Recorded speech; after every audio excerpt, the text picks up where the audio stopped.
A twisted little game. Jorge never saw it coming, but she knew just the same. In the darkness of the night, with a smile so sly, she whispered, "Let's play a game," and he didn't ask why. She zipped him up tight in the suitcase of love. No air, no light, just the stars above. He thought it was a joke, just a lover's embrace. Sarah, he cried in that tight, dark space. Jorge was laughing, but his breath was thin. The walls were closing in as the fear kicked in. He called out her name, but it echoed in vain, while Sarah watched coldly, not a hint of pain. She zipped him up tight in the suitcase of love. No air, no light, just the stars above. He thought it was a joke, just a lover's embrace. Sarah, he cried in that tight, dark space. Love's a game of risk, a dangerous thing. In the suitcase of love, it's a deadly flame. Sarah's smile fades as the silence grows. In the suitcase of love, nobody knows. Morning came with silence, no breath to be found. Sarah unzipped the case, Jorge's last sound. She stared at the scene. What had she done? In the suitcase of love, there's no place to run. She zipped him up tight in the suitcase of love. No air, no light, just the stars above. He thought it was a joke, just a lover's embrace. Sarah, he cried in that tight, dark space. Love's a game of risk, a dangerous thing. In the suitcase of love, it's a deadly flame. Sarah's smile fades as the silence grows. In the suitcase of love, nobody knows.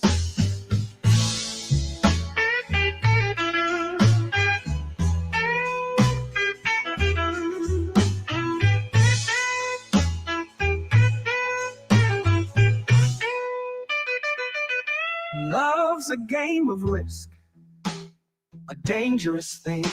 In the suitcase of love, it's a deadly fling. Sarah's smile fades as the silence grows. In the suitcase of love, nobody knows.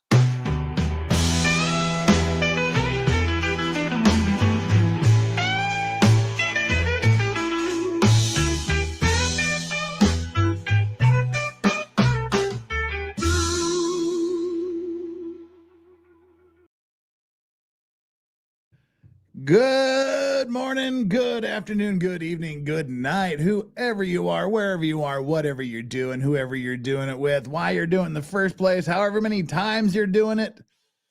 You know, I just have no idea why, but I don't care because you're just doing it here with me, Legal Vices, on this little old channel we like to call Legal Vices. And I know I swore not just a few weeks ago that we would never have to deal with this woman again because she was going away for life and her appeals won't mean anything.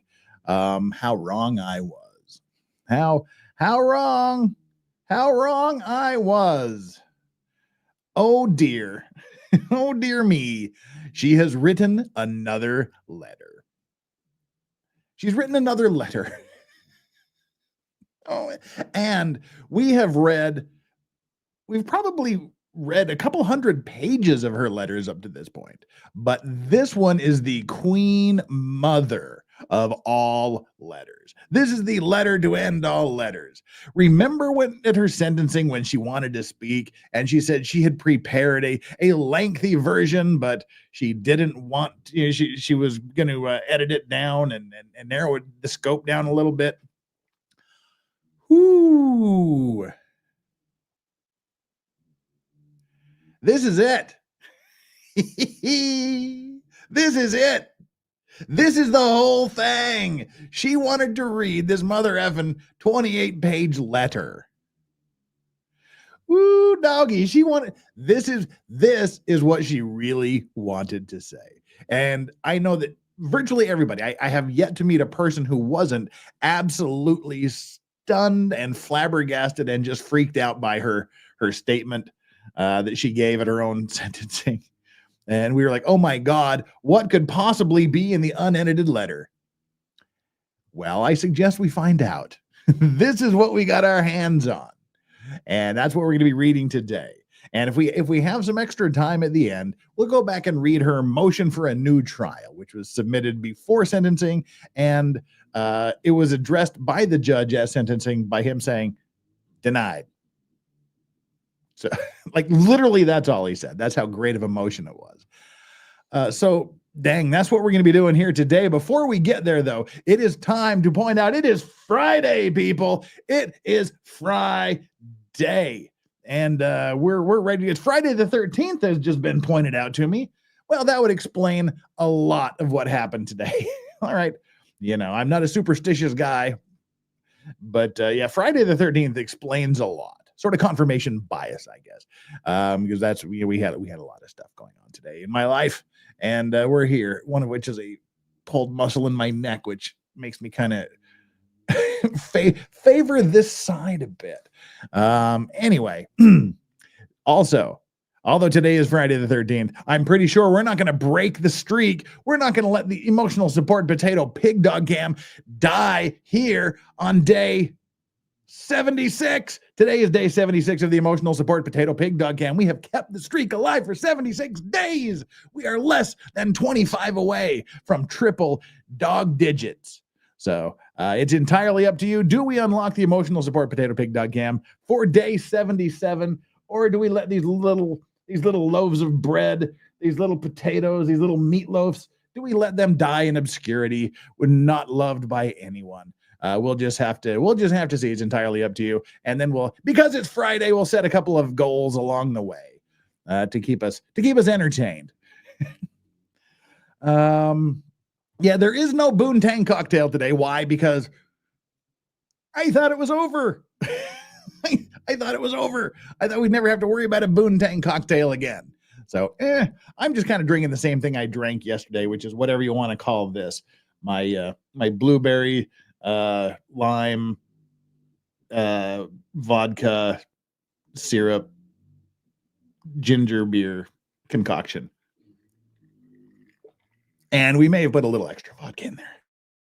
Oh, and remember, I don't know if any of you remember way back when, it was either the last Effort Friday or the Effort Friday before that, when I got the mysterious Russian alcohol from a friend, and I said it was absolutely disgusting. There was nothing I could do about it because it sort of tasted like the very first attempt to ever make Jägermeister, and it was just horrible and tasted like rotten berries. It actually tastes really good in here. I finally found a use for it. It makes a great, just like a splash in here, and it kind of gives it a blackberry flavor. So yeah, there's some of that in there too. All right, well, looks like we got a couple people that want us to do the emotional support potato pig dog cam right out of the gate. And so we'll hit what we've got here, and then we got to get into this letter because, oh my Lord, I mean, if Sarah Boone was a twin, if she was cloned, not even a twin, if she was cloned, if her very own self was standing here reading this letter, she would be thinking, oh my God, Sarah, you have crossed all the lines. And I don't want to overhype this, but I don't think we can really overhype this letter. This is insane. And we'll get to it in just a moment. But like I said, we have the emotional support potato pig dog cam to worry about. And oh, wait, there's a new thing. Oh my gosh, there's a new button. There's a new button I can click in YouTube Studio. It had a $sign and a plus on it. I was wondering what this was. I hovered my mouse over and said, I can just click and I can insert ads anytime I want just by clicking a button. Hey guys, want to see an ad? Watch. No, just kidding. I would never do that to you. I would never just unleash ads on you mid live stream. That's just G and R. All right, so we have our like and subscribe poll. We've currently got 300 people waiting for me to shut the hell up and get on with reading this letter. Oh my God. Right, we got 306 people here, 143 likes. We'll say half of you haven't done your job. 50% of you need to get down there right now and hit that like button before we get going. So you remember, hit the subscribe button too if you haven't. I believe we need 30 more subscribers. Only 30 more subscribers to get us to 84,500.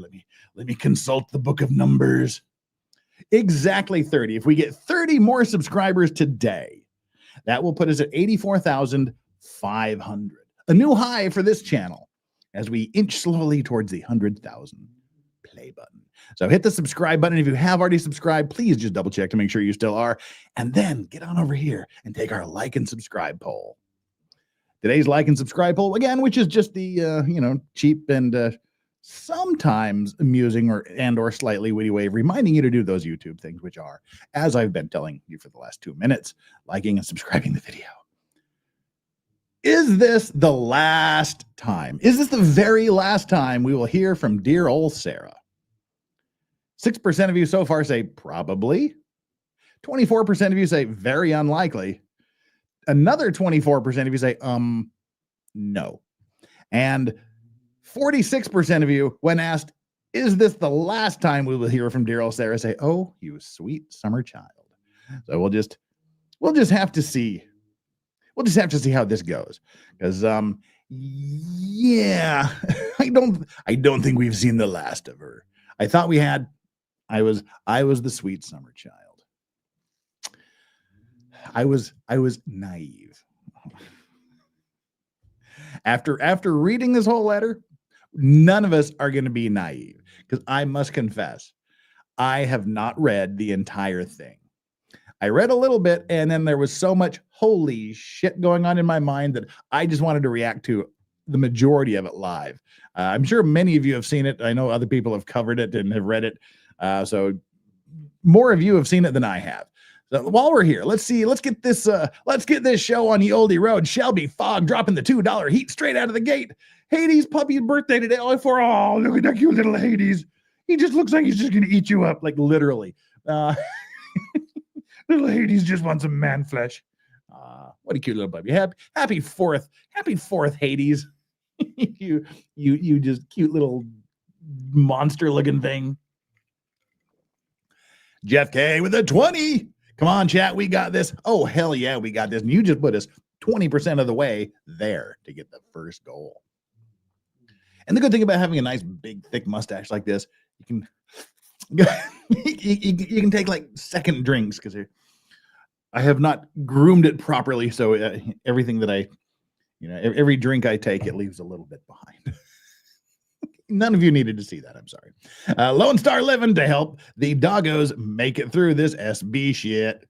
Thank you very much. Me and the doggos appreciate that. Angela Daly, I'm here to see Jeff's head go poof reading this letter. Well, I may or may not have a reaction to some of this. Please stand by. Thank you very much, Angela. Diane Chase, unleash the hounds. We're getting there. What do we got over here? Just looking at your profile picture closer to see what it was. Thank you very much, Diane Chase. And Ike, how you doing, Ike? It's been a minute. Sitting on standby at work with nothing to do. What better way to pass the time and listen to the greatest letter ever written in court? This is the letter. This is Paul had his epistle to the Romans, to the Ephesians, to the Galatians. This is Sarah Boone's epistle to everybody. She's going to call us all out on our sins. Oh, Lord. Uncivil law, Kurt. Sarah Boone always makes me laugh. You're a better man than me. She makes me laugh a good amount of the time, but most of the time she just makes me want to bash either my own head in or hers. Thank you very much, Kurt. Jessica Lynn, member for 7 months. Happy Friday. Happy Friday the 13th to you. If Sarah has it her way, we'll never, ever hear the last of her. And I think that's how it's going to be. So I need to get some more tang so I can have like a Boone Tang reserve. I didn't know it was going to be needed. And speaking of people, Nick Starro is a person. Nick Starro, did you send me Korean fermented chili? It's amazing.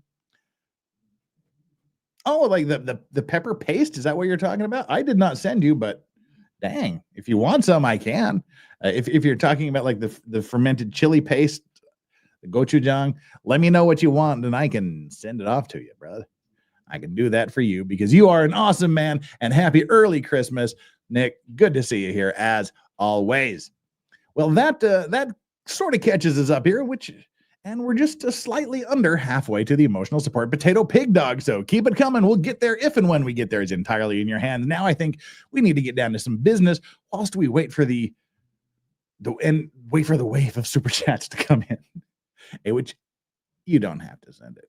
I don't care one way or the other, but I do graciously and gratefully accept everything that comes in, big, small, and even none at all, when you're just like sitting there hanging out. But we're about halfway to unleashing the emotional support potato big dogs, if you want them. So let's bring this up and see what happens. We need to share the screen of this handwritten, and you can tell she was angry AF when she wrote this. I want to be up here too. I'll share the screen with her. All right, so we've got to readjust the size here. And let's see. Come on, Sarah, get over here. Drag over here. There we go. And boom. I still wish it was longer.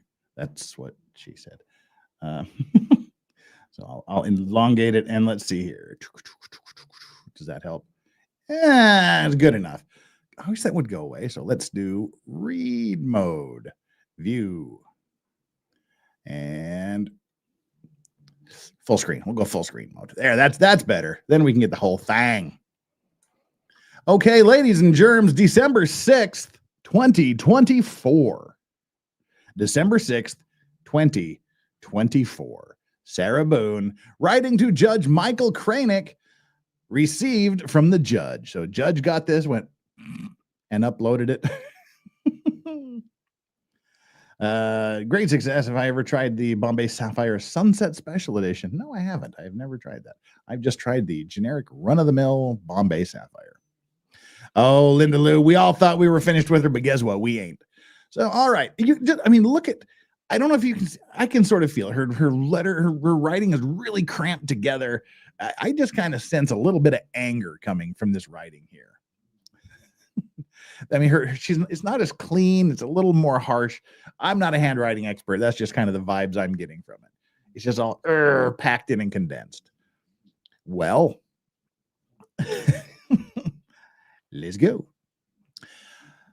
Mr. Not even your honor or the honorable or judge. I am in closing. Please.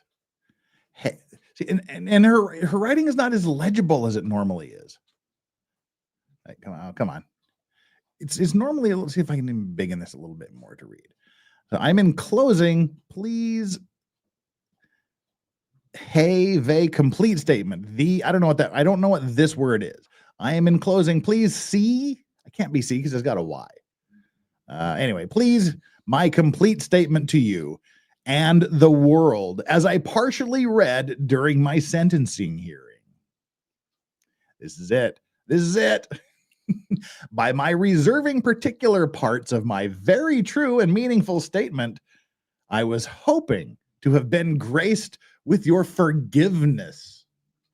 Although I was found guilty of second-degree murder, I thought that if I didn't say the really shitty stuff, you would let me off the hook for second-degree murder, even though I was convicted. That is what this cowbag just said. By reserving particular parts, I was hoping to have been graced with your forgiveness. I know I just murdered somebody and got convicted for it, but I thought if I didn't say the really shitty stuff, you'd let me go. Well, he didn't let her go. And so I guess now she's going to say the really shitty stuff. It's coming out. Oh, Lord. Buckle up, people. It's going to be a bumpy ride.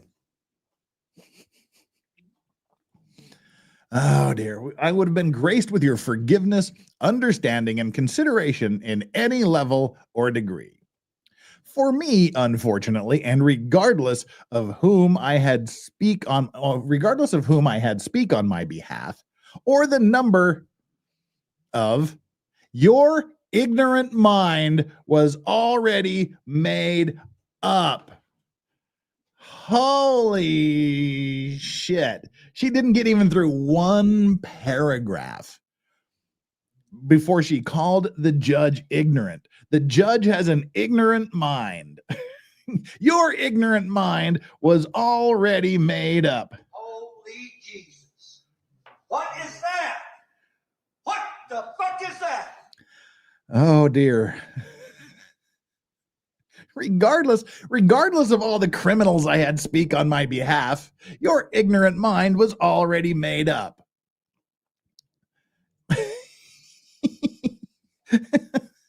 I see you guys are already happy. Jules, how you doing? How you doing, Jules? I can see you're all truly impressed with Sarah's opening paragraph. That's awesome.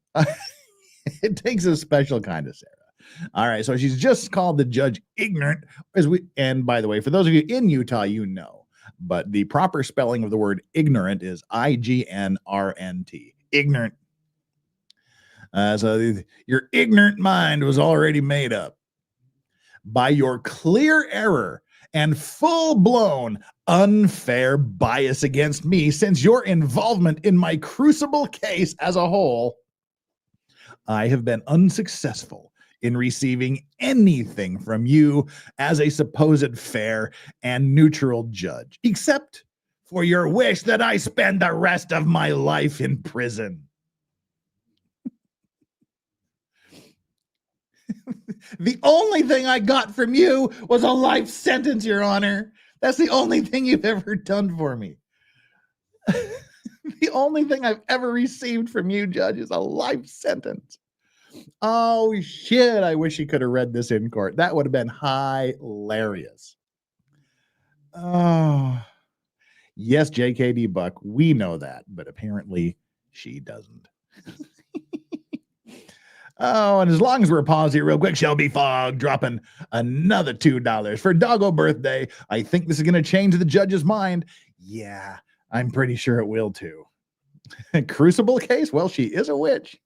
Wow, I haven't thought about the Crucible, the book, The Crucible, in a billion, probably not since high school when I read it. Wow, Crucible case. She is a witch. Oh dear. All right, let's see what the third paragraph of this 28-page letter has to bring, shall we? Oh, and welcome to all 454 of you here. Hit that like button. Please know and always remember, Mr. Kranick, I forgive you. Well, thank fuck for that. I'm sure he was losing sleep over that. I forgive you still and sincerely. Please understand also, the judge, according to Cicero. Oh, please. Sarah Boone is now quoting Cicero. This woman who is now quoting Cicero is also the same woman who says, Your Honor, what does sustained mean? Duh. So the woman who asks, will you please tell me what sustained means? Is now quoting Cicero. I swear to God, there is somebody in that prison. I swear to God, somebody in that prison is going, dude, quote Cicero. The judge will love that. Do it. I double dog dare you to quote from Cicero. Oh, dear. So, according to Cicero, please understand also, the judge, according to Cicero, is never to lose sight that he is simply a man, and that he cannot exceed the power given to him by his commission. Well, I hate to tell you this, Sarah, but part of the power given to him by his commission is to sentence you to life in prison. He has not exceeded his power by sentencing you to life in prison. Cannot exceed the power given to him by his commission. That's not only power, but public confidence has been given to him. And he ought always very seriously to attend, not to his wishes, but to the requisitions of law, of justice, and religion. Yeah, we don't do that religion part in court here. They may have done it a few thousand years ago, but we don't do the religion part in judgments anymore.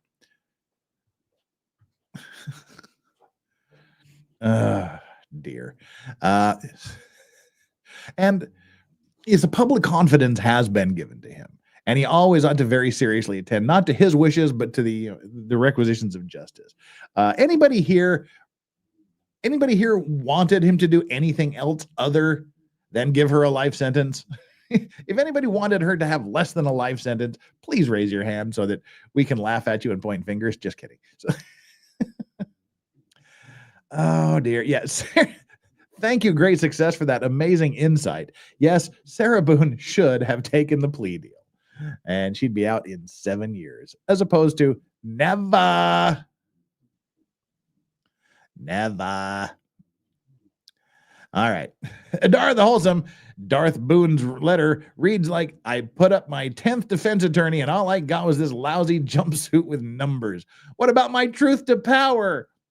Yeah, right. She told us her truth and nobody wanted to hear it. Lancelot 652 with the 5. Does her love letters make it to the appeal court? They get the whole record. He got the whole record in his hand. Yeah, they get the whole record. Oh dear. All right, so we are caught up with that. And Adara, thank you so much for being a member for 14 months. Boom. You are so super awesome. And we are now at the halfway point, 50 away from unleashing the emotional support potato pig dogs. And there's 500 of you here. You know, just saying. Hit that 50. Let's unleash the emotional support potato pig dogs and subscribe to the channel if you haven't already done so. There might be a little bit of grift going on here today as far as the subscribers are going, because we're inching closer. We're inching closer. We need 30 more subscribers to get to 84,500. All right, next paragraph. I am excited in my appeal. You shouldn't be. You shouldn't be. I know Uncivil Law Kurt has generously gave a particular criminal defendant a 1% chance of success. I don't even think Sarah has 1% of a chance of success. But you know what does have a chance of success? I'll tell you what has a chance of success. There's one important thing that has a chance of success, and that's Sonny A. Chris dropping 10 Legal Vices memberships on somebody. Boom. There you go. Straight out of the gate. We got a tenner there. 10 Legal Vices memberships gifted by Sonny A. Chris. They went to Marina L., Danny G., Carolina Lady, Creative Expressions by Dion, Teresa K., Bam Bam, Stogies and Broomsticks. That's not that. You cannot be a bad person with a name like that. Oliver is back. Michael Marco and La La Lava. You are the 10 people that got the gifted membership from Sonny A. Chris. You need to make sure to give him a super special thanks. And I'm going to give him a foghorn for being a boss. Woo! Sonny A. Chris. And what he's also done, Sonny A. Chris has brought us right to the gates, to the level of unleashing the emotional support potato pig dog cam. Ladies and gentlemen, for the 77th day in a row, not breaking the streak, keeping the streak alive, moving us ever closer to triple digits, we get to unleash the hounds. Release the hounds. There you are. Anticlimactic. There they are. There's Yoda. And Strawberry's over here. What's up? What's up, Straubs? Got some teeth to show off? You can show off your teeth? Well, Straubs will give us the teeth later when she settles down. All right, so there we are, the emotional support potato pig dogs for day 77, and we can remove this because that is no more. Banish it away. There we go. Ladies and gentlemen, thank you so very much for that. And whilst I was doing that, oh God, I just about ended the stream. Oh Lord, that would have been a mistake. The goal button looks suspiciously like the end stream button and is located way too close to it. So what we're going to do now is we're going to set a goal. 30 super chats of any color in the next 45 minutes. And I was just thinking, I don't have any tang. I don't have any tang for a Boone Tang cocktail, but she also wanted juice packs. So I do have some orange Capri Sun. I have 2 packages of orange Capri Sun still left over from the Sarah Boone trial from her snack tray. So if we get 30 super chats of any color in the next 45 minutes, I will make an even worse Sarah Boone Tang suitcase cocktail using Capri Sun instead of Tang. Capri Sun based. Capri Sun. Where's the damn hyphen? There it is. Based. Boone. It won't be. It'll be Boone Sun, or but it was called a Boone Tang cocktail. Boone Tang suitcase cocktail. All right. There we go. Start that goal. Do with it what you will. It's just up there for fun and giggles. If we happen to get 30 super chats of any color in the next 45 minutes, we will do the saying a poor man's Boone cocktail, which is vodka and Tang. That's like really poor. We're going to do the Skid Row version of it. We're going to walk down to We're going to do the Skid Row version of the Boone Tang cocktail, which is just Capri Sun and vodka. All right. Oh, I see something about a judicial grip. That sounds saucy. Should we see what that's all about? All right. I think we should mosey on down that path. I am excited in my appeal, which speaks for itself. My case law as well, in which I am extremely proud to have achieved and will continue. Your case law. You don't achieve case law, you weirdo. You find it. What a dork. My case law as well, in which I am extremely proud to have achieved and will continue doing so now that I am no longer in your corrupt court and free from your malevolent judicial grip.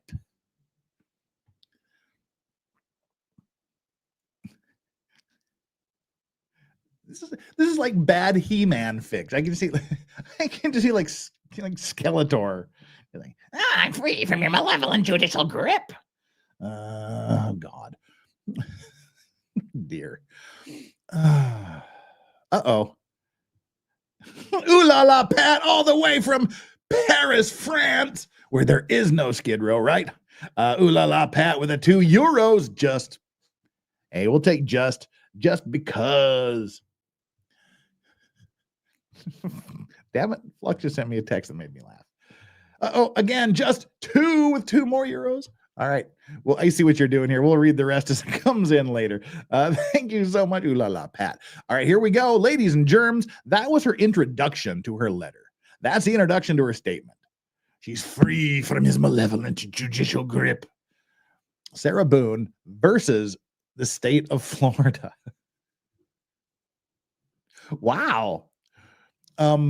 That's interesting. Sarah Boone versus the state of Florida. Flip that around. Flip that around, Sarah. Flip it around. I have also added to my statement, as a result of your blindness and impartiality. Oh, dear, Sarah. There you go. Using the big words again. You said he was not impartial. You should have said, as a result of your blindness and partiality. Not impartial. Impartiality is exactly the opposite of the word you were looking for, Sarah Boone. Oh, she makes me laugh. Foremost, your disgust in me as being an outspoken woman.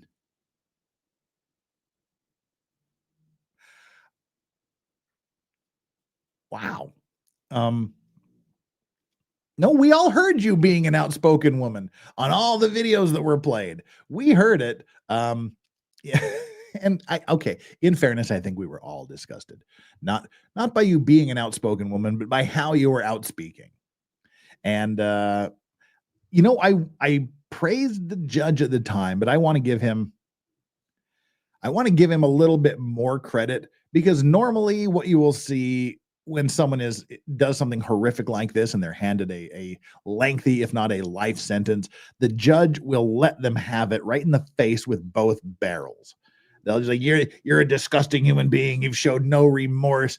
You're cold. You're thoughtless. You're heartless. He did none of that.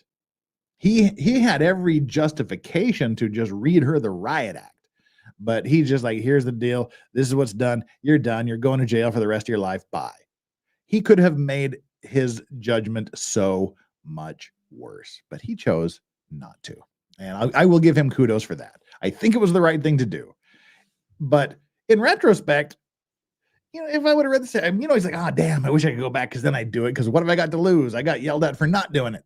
So anyway, the judge is apparently disgusted in her as being an outspoken woman, determined defendant, and proactive client. You are the most non-proactive client I have ever seen in my life. God, even Daryl Brooks was more proactive than you. Hoping the next time you put on your listening ears and do not unfairly oppress the next as you have so blatantly done me. Nobody's going to do you again, Sarah, except for your prison girl. Put on your listening ears. It's like she's talking to a kindergartner, first grader. Judge, put on your listening ears. Ugh. Straub, do you want to go outside? I will put you outside. You will never admit your many judicial errors, nor will the prosecutors theirs. And I will never admit to what you have wrongfully accused me of and judged me as.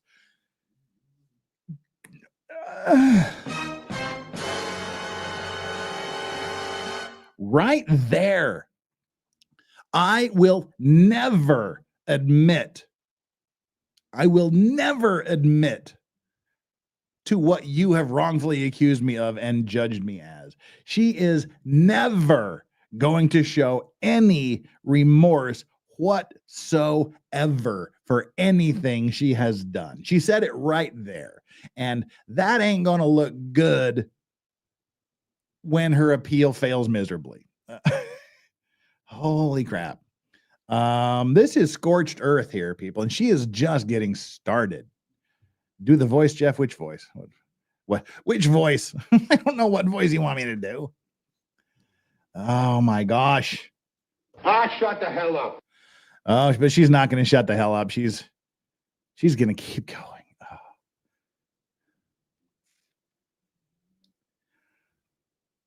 All right, let's go. Let's go. I am not a murderer. I am a survivor. So sort of sounded like a Dalek. I am a survivor. Exterminate. I am a survivor. Sarah Boone. Okay, I lied when I said that first part this is the end of the introduction. This is her cover letter. This is the cover letter to what she wanted to say at trial. Holy shit. Oh, it just keeps getting worse. It just keeps getting worse. All right, so that's the cover letter to what she really wanted to say in court. Yeah. This is a pirate kintsukuroi gauntlet. It certainly is. Oh, dear. Uh-oh. Did it start off with black robes? It did. Black robe disease. Holy shit. Black robe disease. That was a truck stream. Why did I push a truck button? Oh well.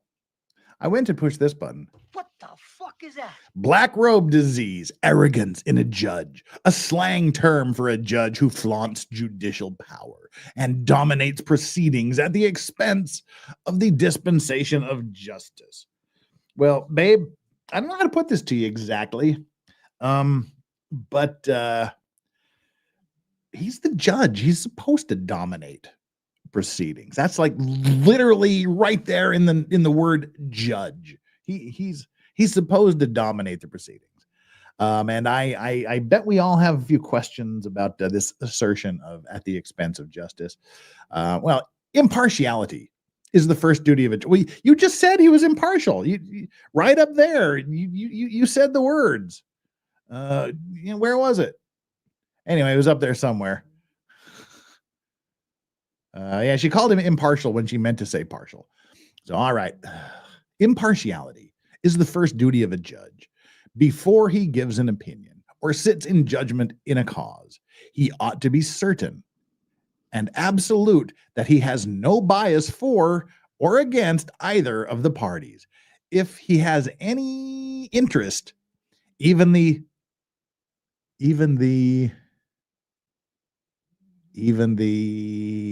host long to die in the cold, even if he has the slightest in the cause. I have no idea what that word is supposed to be there. Even if he has something the slightest in the cause, he is disqualified from sitting as a judge, and when aware of such interest, ought to lawfully and justfully refuse to sit on a case. Okay.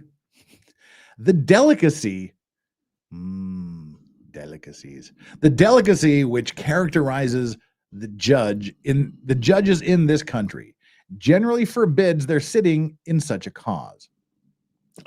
Where did this come from? Is this Cicero too?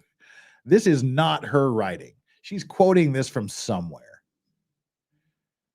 The judge must not only be impartial, but must also follow and properly enforce the law, not abuse. He is bound to declare what law is. That's what he did. He said, this is the law. Now, jurors, you go and decide if she broke it and not make it. Well, see, that's not exactly true. Judges make laws all the time. It's, it's precedent, judicial precedent. Okay. Technically, it doesn't make laws. It interprets laws, but same diff. Be not an arbitrator, but an interpreter of the law. This has to be Cicero. Somebody do a quick, all right, never mind. I'm going to do this live. All right, let's see where the hell this is coming from. Be not an arbitrator, but an interpreter of the law. An interpreter of the law, end quote, search. Oh my Lord, it comes up with nothing. No, tell me she did not. This is just copied from something that is not coming up on Google.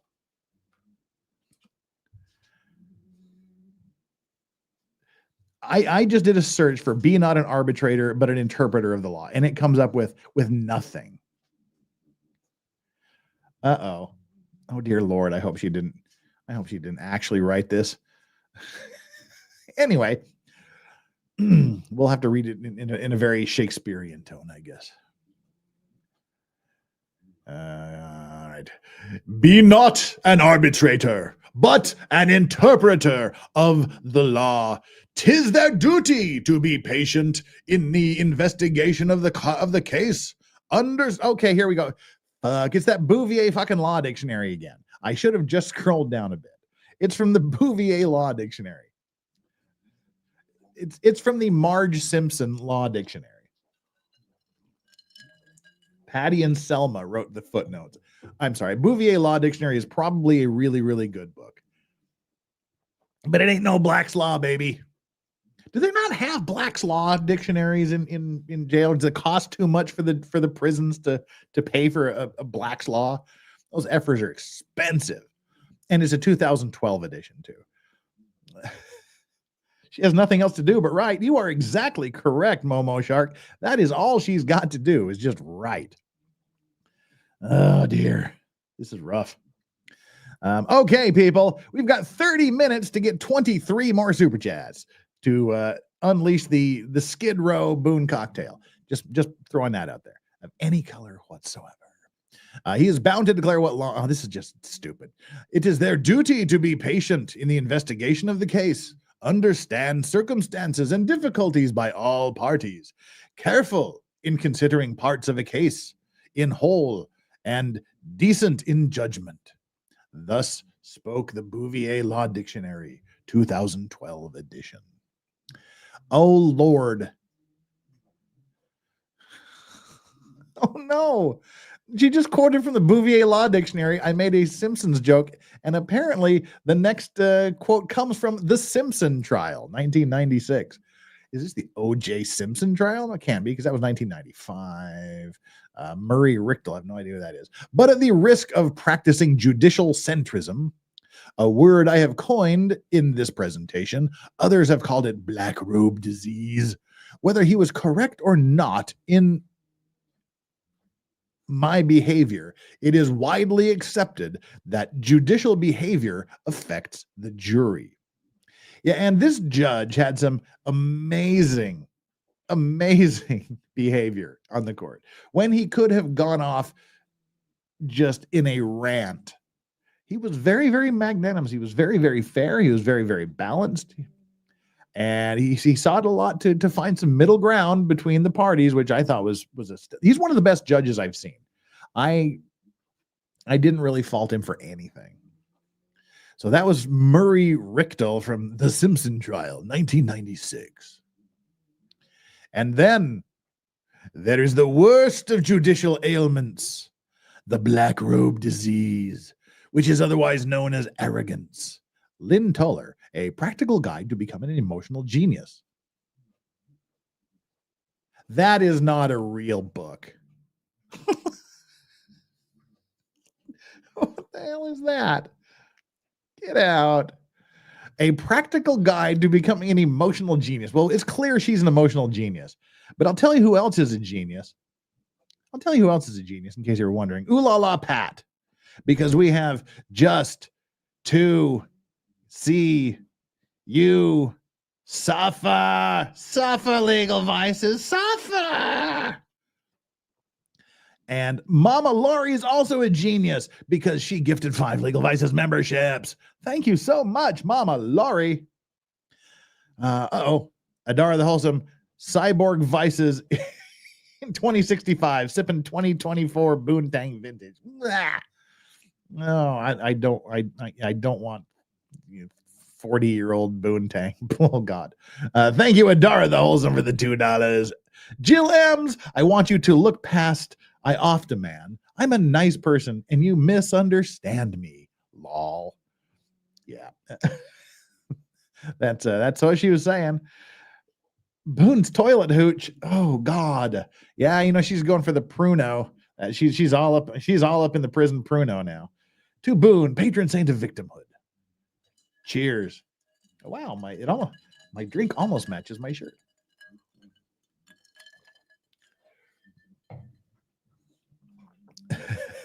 Thank you, Boone's toilet hooch. I hate saying that. Jonathan Irwin, just for Jeff's alcohol and my break. Lowest score this semester, 90.7. Woo!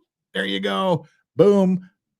Great job. Congratulations on having a very, very successful semester.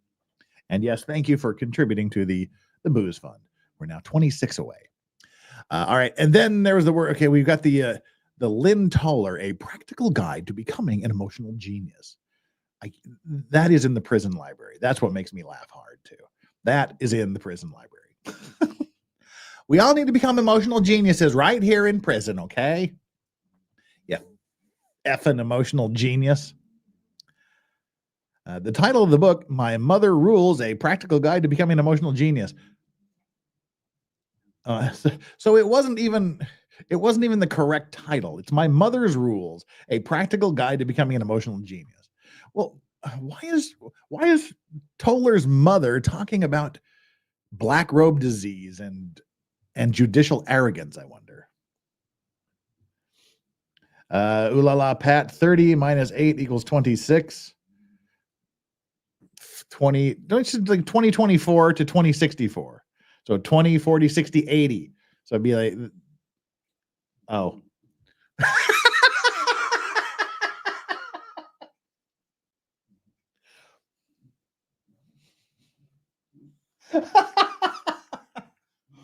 Oh, Boomer! Yep.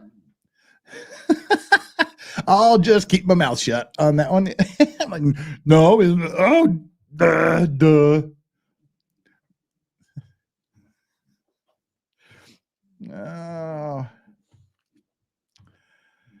Oh dear.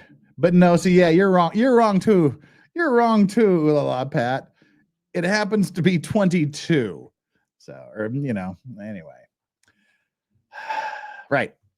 Now that we've just proven that neither I nor anyone in my chat can do basic math, let's move on to the next quotation she has here, shall we? Lone Star living Jeff doing lawyer math.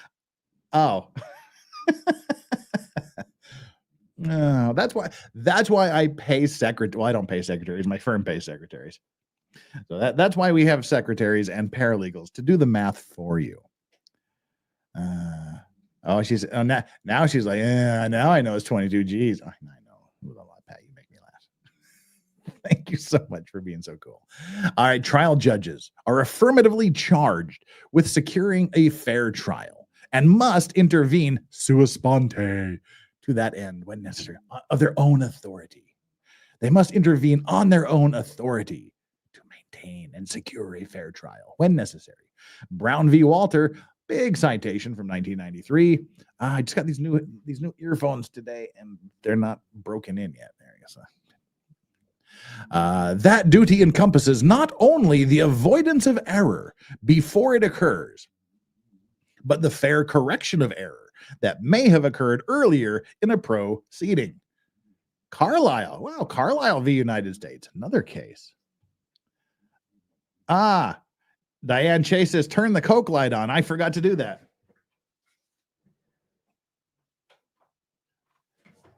Thank you for reminding me. We can't not have that, can we? Thank you very much for that, Diane. Appreciate that. I have to kind of move out of the way so I don't block it. In the instant case, the trial judge, this is another quote from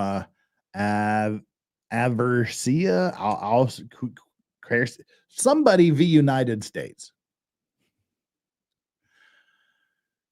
In the instant case, Christmas Mullen, you're behind the times. You're towards release the hounds. Now we're on the release the booze. That's where we are now. So this will go towards the release the booze fund, and we only need 20 more super chats of any color in the next 23 minutes. So about one a minute for me to drink on Friday night, Friday the 13th. What could go wrong? So in the instant case, the trial judge did not analyze the evidence. Well, you know what? The judge is not supposed to analyze the evidence, just letting you know there. In this case, there's a thing called a jury, Sarah Boone. They're the ones that analyzes the evidence. He added to it, dealing with a mere mannerism. What? Dealing with a mere mannerism of the accused in giving his testimony. The judge put his own experience with all the weight that could be attached to it in the scale against the accused. Sarah. I hate to bring this to you, but this particular quote from 1933 has literally not a goddamn thing to do with your case. It could not have less to do with your case. There is literally zero things that this has to do with your case. So thank you very much for bringing this completely useless point to our attention. Oh, God. Now shit. This is page 1, people. This was the added part. So we had the cover letter. This was the prologue. Jesus. Idaho Wiggles. She hurts my soul. She's hurting my soul too. Oh, God. So we had the cover letter. Now we have the intro. This was the introduction. This is the prologue here. Holy crap. Now, as we see up here on page 1, this is now the full version of what she wanted to read in court. So my bad. She only wanted to read 23 pages of handwritten stuff in court. Good morning, Adair K. Good morning. Oh, moving us along. 28 more. Can we do it? Kintsukuroi. Or she says kintsukuroi. That's not how you pronounce it, by the way. Is a kind of Japanese ceramic style, which means to repair with gold. In this tradition, when a ceramic piece breaks, an artisan will fuse the pieces back together again, using liquid gold or gold dust lacquer. So rather than being covered up, the breaks become more obvious, and a brilliant new piece of art emerges from the brokenness. So, that's kind of what she's done here. I love that sound. Ice and crystal. I love that crystal ice, man. No, that's kind of what she's done here. She wrote this incredibly broken letter to read during her sentencing, and once she realized it was an incredibly broken letter that she had to read, she went back and she added to it the introduction, the quotes, the cover letter. Those were all the little gold dust, the gold dust lacquer or the liquid gold that has now made this letter better than it was before. This letter has now become more obvious, and it's now a brilliant new piece of art that has emerged from Sarah Boone's brokenness. Wow. Fire and Ice with a $4 super sticker. Thank you so very much, Fire and Ice. Appreciate that. Wow. So look at that. She's created a new work of art from her broken letter. It embraces flaws, weaknesses, and imperfections, and also teaches the essence of resilience. Every crack in a ceramic piece is part of its history, and each piece becomes more beautiful because it has been broken. Oh, Sarah, you become more beautiful because you have been broken.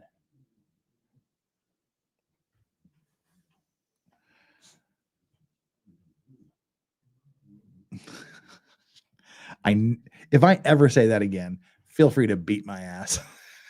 Oh, Lord. This is the wisdom of kintsukuroi. In my wisdom, and we know she is the widest. She's the wisest of all because she excels at everything she does, including wisdom. Yes, she is the wisest amongst us. Whether we know that or not, in my wisdom and with all my repairs, then, now, and ongoing, God has been, and always will be my artisan. All of my gold is forgiveness. This has held me together, has made me shine brighter, and overcome the damage caused by George Torres, the Torres family, the justice system, Judge Wooten and Kranick, Orange County Corrections Department, the social media, the scoundrel detectives, infamy, defamation, the ongoing constitutional violations, second-degree murder, forced into being pro se. Hallelujah. Can I get a hallelujah? Amen. Preach, Sarah Boone, preach. Oh, sorry. I went off the rails there. Whew. I apologize. Sometimes it gets in you. The spirit gets going. They call upon God to get them out of jail, and it doesn't work because God has its own justice. Oh, we got a hallelujah and an amen in chat. Breaded, unbreaded, and touchdown. Thank you so very much. Thank you very much for indulging me there, and I got all worked up.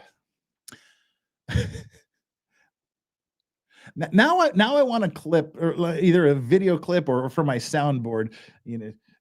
James Brown from the Blues Brothers. Do you see the light?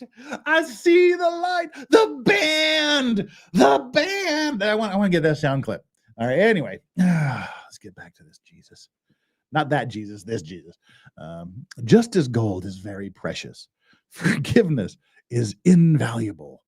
Invaluable sleep? What the fuck does that mean? Huh? Oh, wait, there's a page missing. Thank God. I thought I was losing my damn mind. Is it just out of order? What? Looks like we've got every other page. Okay, we're missing some pages here. I call foul. She gets a new trial. New trial for free Sarah Boone. They skipped pages in her missive. I want the full unredacted version. Shame on you. We go from page 2 to page 4. Come on, boo hiss. Everybody hashtag free Sarah Boone because they didn't post her letter correctly. Free Sarah Boone. If Sarah Boone's not freed because of this, I riot. Uh, all right. Anyway, this makes no damn sense at all. Right. Huh. Weird. All right. So we'll just pretend. Just as gold is very precious, forgiveness is invaluable. Let's skip a page. Sleep because I had to go to work or my son's field trip the next day. I forgive you for ruining my deceased family's heirlooms. Okay, she's gone on to when she was forgiving George for everything he did to her, quote unquote. Yeah. So, for ruining my deceased family's heirlooms. Well, what about deceased George's heirlooms? Traditions and keepsakes, my son's furniture, destroying the television we watched together. I forgive him for wrecking our townhome by breaking windows, punching holes in the walls and doors, ramming his entire body into glass doors, kicking in my front and back door over and over and over. See, I kind of think, hey Liz, what's up? Paralegal Liz in chat. She's working. I kind of think that if you were renting a townhouse and you were constantly over and over and over breaking windows, kicking in both the front door and the back door, punching holes in the walls, punching holes in the doors, at some point, the landlord just might say, get the fuck out. So I'm calling a little bit of BS on this, for breaking and removing the locks from all the doors and sometimes the knobs all together. So I had nowhere to feel safe, including the sacred space of my son's room where he beat me bloody on his bed.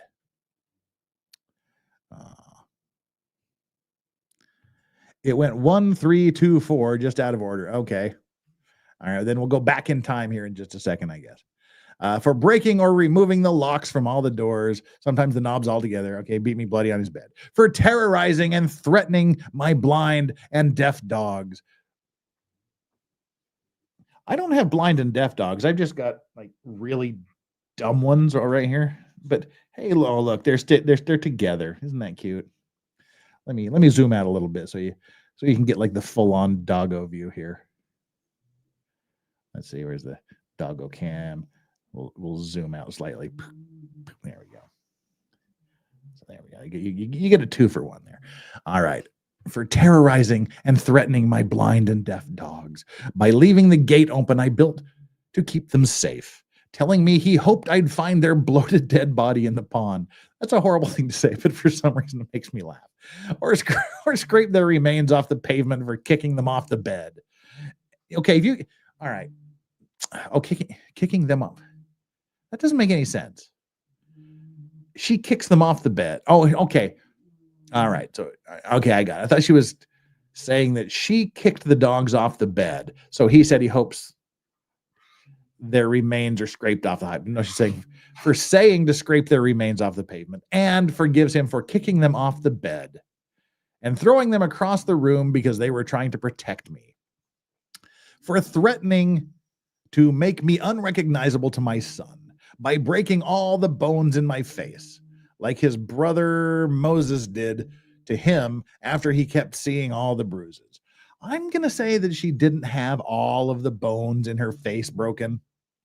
It's a lot of bones. I'm just saying, I think if I've told her a million times, I've told her not to exaggerate.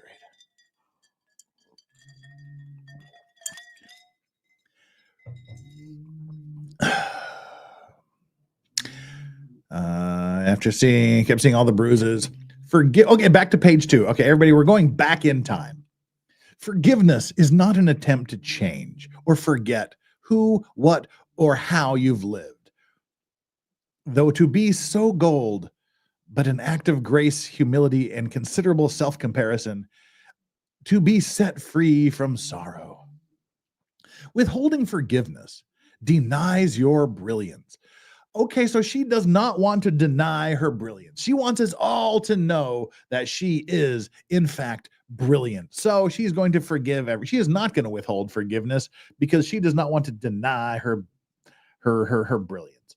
And speaking of denying brilliance, we just need 12 more super chats of any color in the next 11 minutes, and we unleash the Sarah Boone cocktail. Just saying. It's not important, but whatever. So let's not deny her brilliance, and adds even greater grief and deeper heartache, irreparable cracks on top of the already that no one deserves. No matter the pain or disappointment, untruths or injustice. It doesn't matter, as the more broken you are, even though how different than before, you've become more outstanding and more extraordinary. Well, Sarah, the longer you do this and the more letters you write, the more extraordinary you really, really do become. So please keep it up. Hey, Robert Tower, what's up? Above all, when you let go of blame, misunderstandings, excuses, give up your anger, and cease from resentments, this is forgiveness. Well, it doesn't. She said she forgives the judge, but reading that cover letter and the introduction, it didn't sound like she has really given up her anger and resentment of the judge. So I don't think she has truly forgiven this judge. It sort of sounds like she's still a little bit angry and resents him a little bit. I'm just kidding. I don't want to put words in her mouth, but I don't put anything in her mouth. But I'm thinking she doesn't understand forgiveness. And when you forgive, you heal. And when you heal, you move forward. And we can put an expert on the stand because there are law enforcement officers in the state of Massachusetts that have studied forward. My gold begins with George Torres, and every time he slapped me, kicked me, punched, spit on, arped, stabbed, choked, laughed at, punched, pulled, dragged, whipped, tripped, stole from, lied, terrorized, threatened, humiliated, forced, degraded, made me cry every time he tried to end me, defeat, or destroy. Oh man, it is. I am holding back from rewriting this paragraph into a Dr. Seuss style paragraph. Oh dear. I forgive George for being so senseless, for trying to. Okay, then it went back to the sleep thing. So now we have to go back to page 4. We're back to the future again. We're in real time on page 4. Before we get to page 4, let's see what's going on over here in Super Chatdom, shall we? Jim Schuler, less K, more K, right? Thank you, Jim. Boone, say it again. Boone's toilet hooch. Thank you very much. Don't forget the stab wound. Oh yeah, we're not going to forget the stab wound. We'll get to the stab wound several times. And Jill M's, Jeff breaks out with glass heart music. Oh, thank you, Jill M's. And Idaho Wiggles, what's up? She has the handwriting of a serial deleter. She does. See, that's what I was saying. Like, there's something about the way this looks. Something about the way it's not her usual handwriting. It's still clearly her handwriting, but it's not the usual way she writes. There's some anger in here somewhere. Thank you most very much, Idaho Wiggles. Adara the Wholesome. You need a button for crazy televangelist lines. Yeah, that's why I was saying I need to get some Blues Brothers James Brown quote. Thank you so much, Adara the Wholesome, and Eternally Happy Simmer. Sarah takes it up the back door, confirmed. Thank you very much for making me read that. All right, ladies and gentlemen, 12 super chats in 6 minutes. Are we going to make it? We need to pull out those 99 centers, those $2 things. We got to pull it out if we want to unleash and I don't know why you want to unleash a drink for me, but hey, if you do, you got to get those 12 super chats in the next 6 minutes and 30 seconds. All right, from George, beating me like all the times their father beat their mother. For all the drunken rages. I'm going to go into a drunken rage if I don't get more alcohol. Just kidding. For all the drunken rages and fist fights with so many neighbors when wandering into their apartment during hunting expeditions after I escaped. Idaho Wiggles is on the right track. For drowning me in liquor. Well, George, you should have come to me. You can drown me in liquor anytime. And wine. Got a piece of ice in my mouth. For drowning me in liquor and wine because I didn't want to drink. And I didn't want to hear her say it, and I don't want to read it. And for causing me to urinate on myself, then be, oh, I literally just gagged a little bit there. Oh God. All right. That was unpleasant. Ah, God, for causing me to urinate on myself, then butting the end of the bottle in my face, giving me 2 black eyes and a bloody nose. 6 away. For making me experience what it is to be Gomorrahized. I'm just going to say Gomorrahized because I don't want to say that word. Threatening to kill my friends and the neighbors when they checked on me to make sure I was alive and in one piece. One Piece is a great show. For threatening to burn down our townhome. Just give him the stapler. Give me the stapler. I'm going to burn this townhouse down. I'm going to burn down the town. I'm using my stapler. Don't touch my stapler. And set my car on fire because I quit. I got a job. Come on. Where is there any hint that he ever set a car on fire? Really? Wow. We only need 4 more super chats the next 4 minutes and 24 seconds. Then I have to go get more to drink. Oh, shucks. For holding me hostage over weekends. My son was supposed to come over by keeping my keys around his neck, my phone in his crotch. Well, at least she learned how to smuggle a phone into prison, and a butcher knife. It says butcher knife, and a butcher knife stuck in the middle of the table as a warning not to ask anything or try to leave, not to ask anything or try to leave. Now, if someone took one of my knives and stuck it in the middle of the table, I would be pissed, because you just don't do that to a good kitchen knife. After 2 away. Wow, cool. Now here you go. You wanted to get the stabbing part, the stabbing in the leg. Here we are. For stabbing me in the leg and not letting me call 911 for an ambulance or seek help, where I nearly bled to death. Now, she said it was like a 1-inch standard.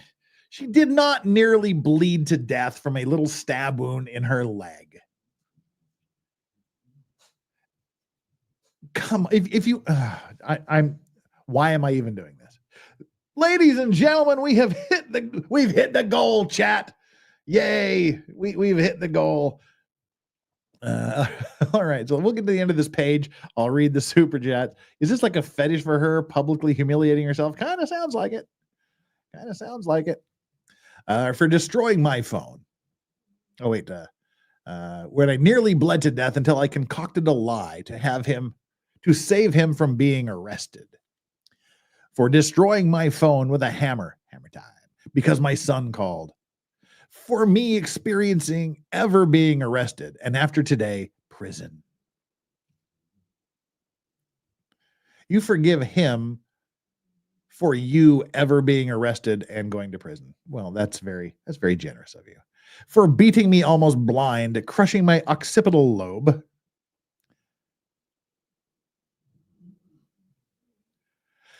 I think she meant occipital bone. The occipital lobe is part of your brain, and it doesn't control your sight. What does the occipital lobe control?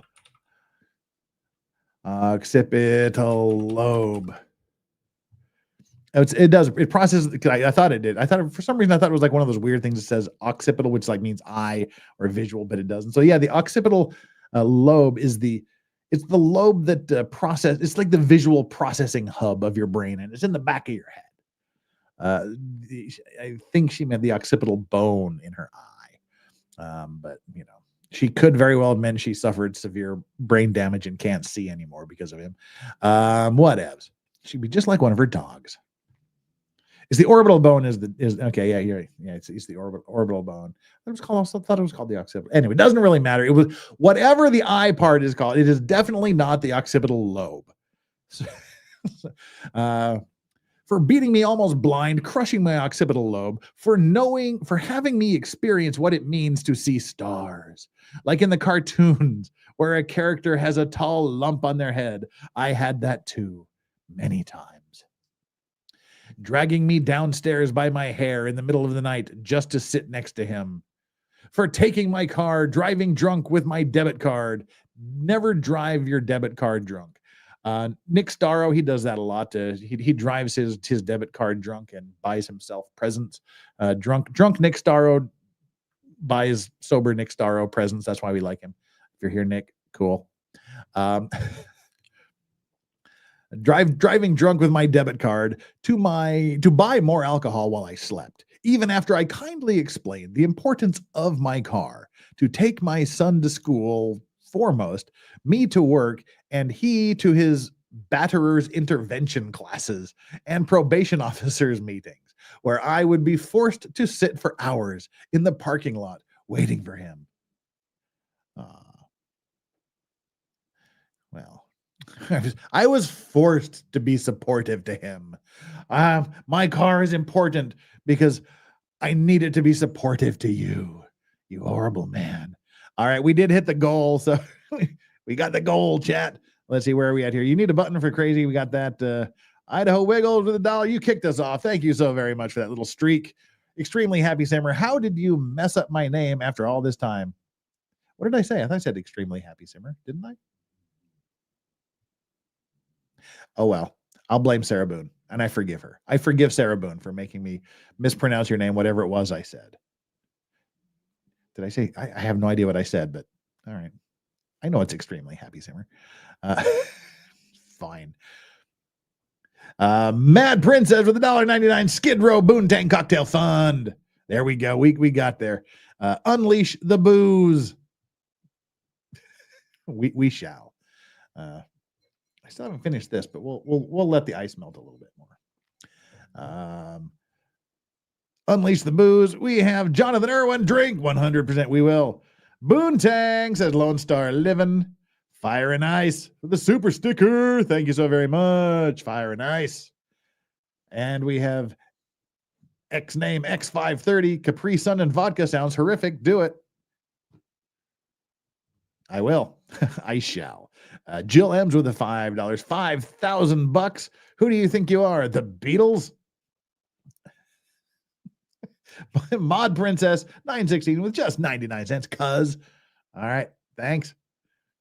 No comment necessary. Brummy Nana 2 with the £5. I totally think she's writing about things she did to George. Yes, we all agree with that, I think.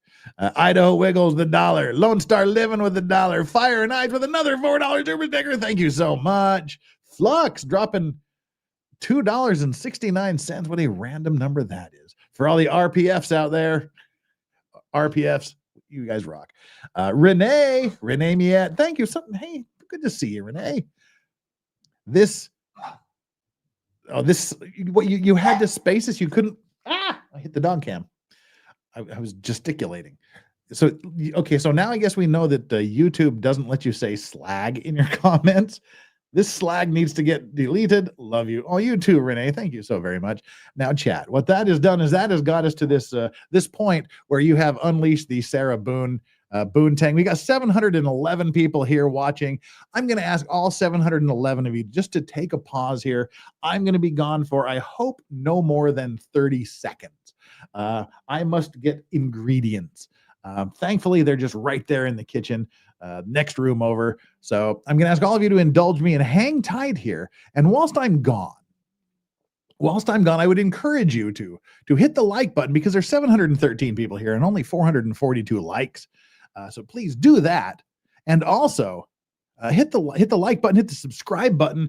Let's get us up to 84,500. We just needed 30. I don't know how many we need now, but I'm sure amongst the 700 of you, there's 30 who haven't hit that subscribe button yet. And I would deeply appreciate it if you would do that. It costs you nothing. It's absolutely free. So hang tight for just 30 seconds and take our like and subscribe poll while I'm gone for this brief period. Let me throw up the intermission sign here. And I'll play the intermission music. I don't think I'll be back before the intermission music finishes, but it'll be close, I think, maybe. Where I haven't put up the intermission stuff in a long time. All right, I shall return momentarily. Please stand by. Where's the? Not yet. Give me 1 second. Where in the hell is? Oh, it's behind here. Right. No, we don't do that. All right. Stand by, please.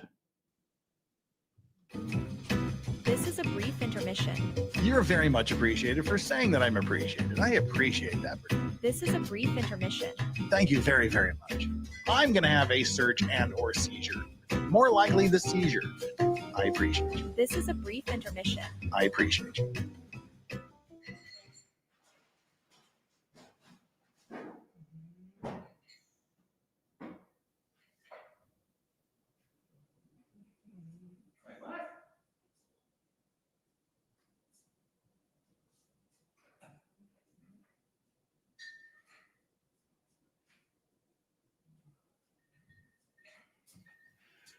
Okay, I'm back. Hang on.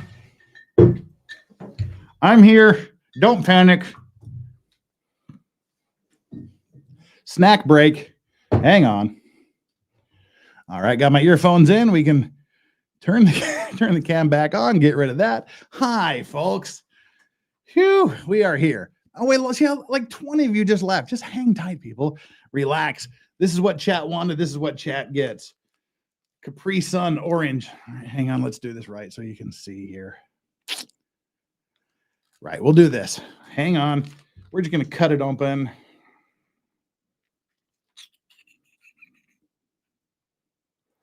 It's got a lot of carbs in it. Shit. All right, let's pour it into the glass. Oh, this looks terrible. That's why they put Capri Sun in these silver bags that you can't see, and this just looks unappetizing.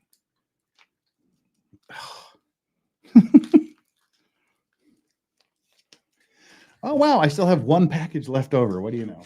So here is there's the Capri Sun orange. Now we need to add the Boone part to it, the booze.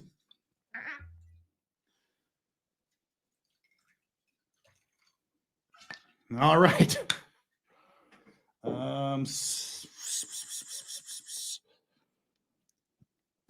Gotta do the ever classy finger stir. Ugh. Good thing I washed my hands. All right.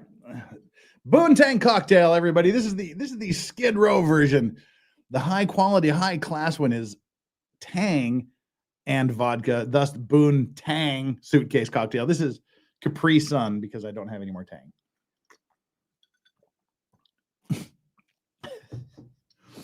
That is truly awful. Thanks, guys. We'll consume this as the show goes on.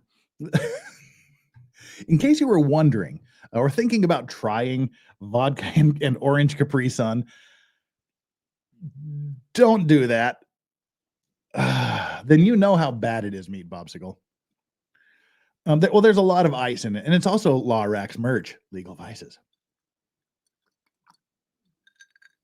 A hint of dial soap. You are, oh God. You are right.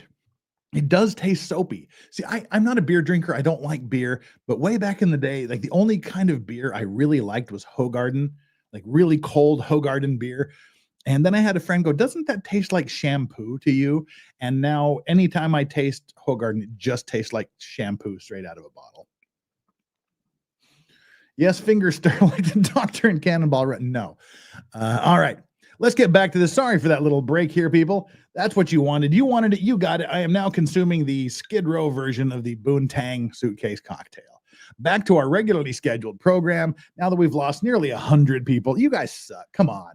You 100 that left, shame on you. We're just having a little bit of fun here, okay?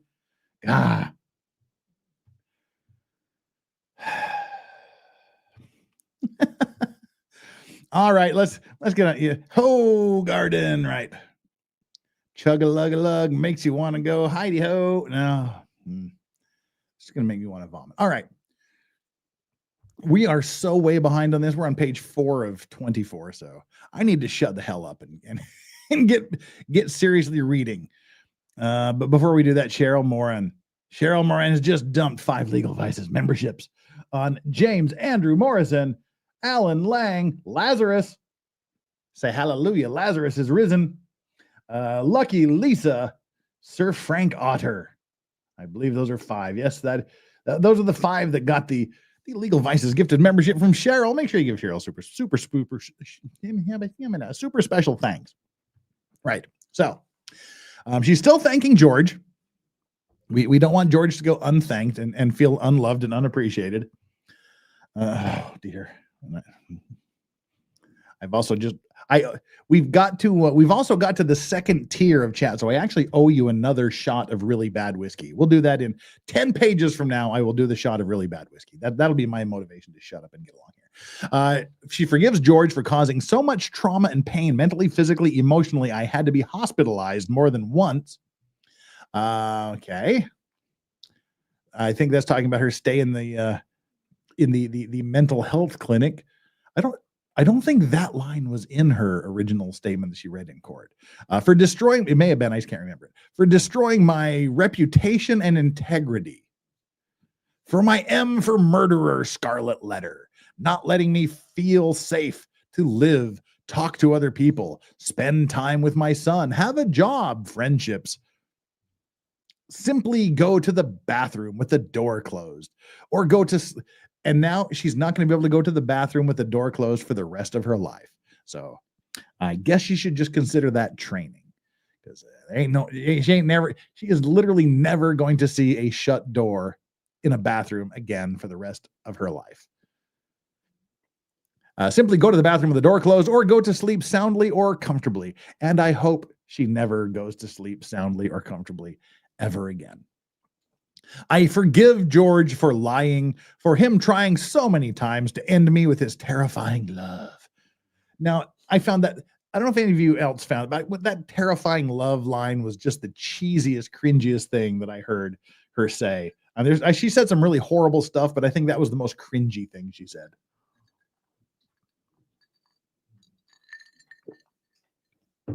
I also forgive the Torres family.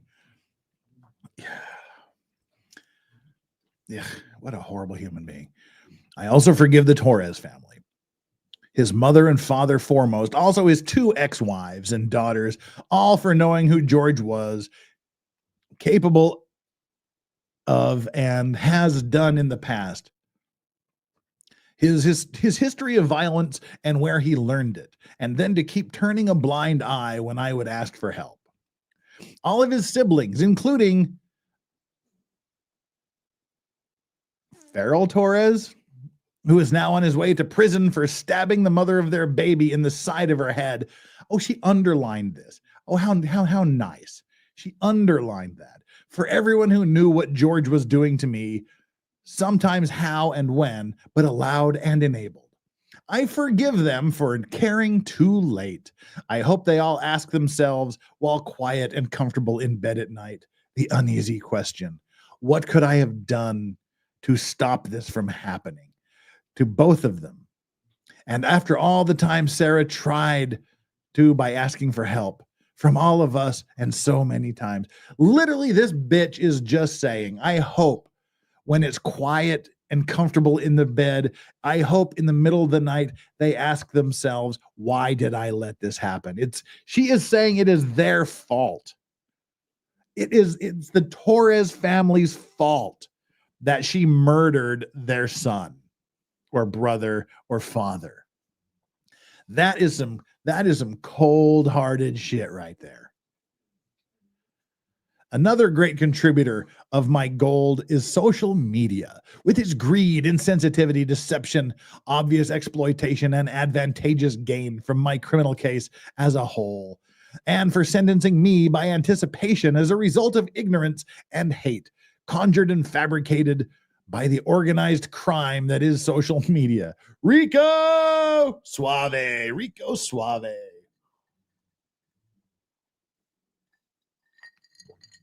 Rambling much, Sarah, says Cal. Cal Mahone, we are just getting started. She's going to continue rambling.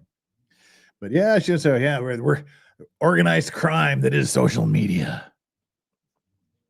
which condemned me in the court of global public opinion since the beginning. My family law case is the new prey. Her family law case is so damn boring. I looked at some of the documents and went, ain't no way I'm reading this crap. Waiting to be, she wrote some interesting letters, of course, but by and large, it's a nothing burger. Waiting to be picked apart and pillaged.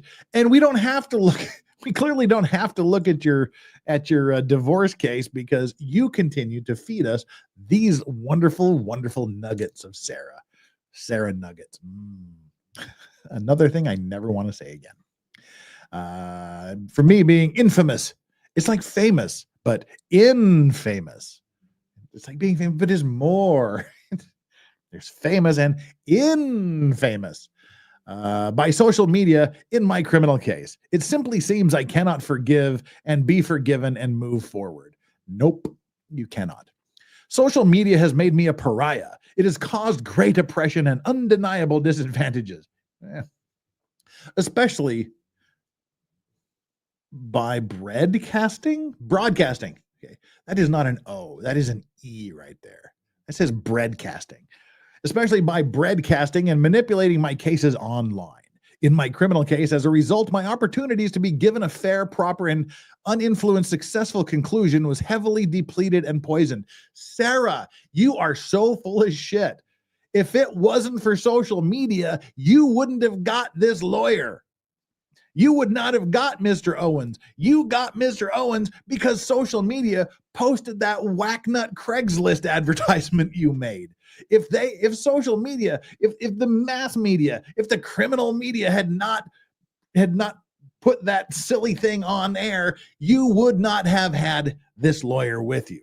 So, yeah, I would argue that by broadcasting your case, they got you your lawyer. They helped you have a fair, proper, and uninfluenced successful conclusion. It's just not the conclusion you liked.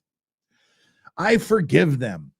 Also, all the media tycoons for not having a life of their own. I guarantee the media tycoons, they don't give a shit about you. They don't know who you are. They don't care about you.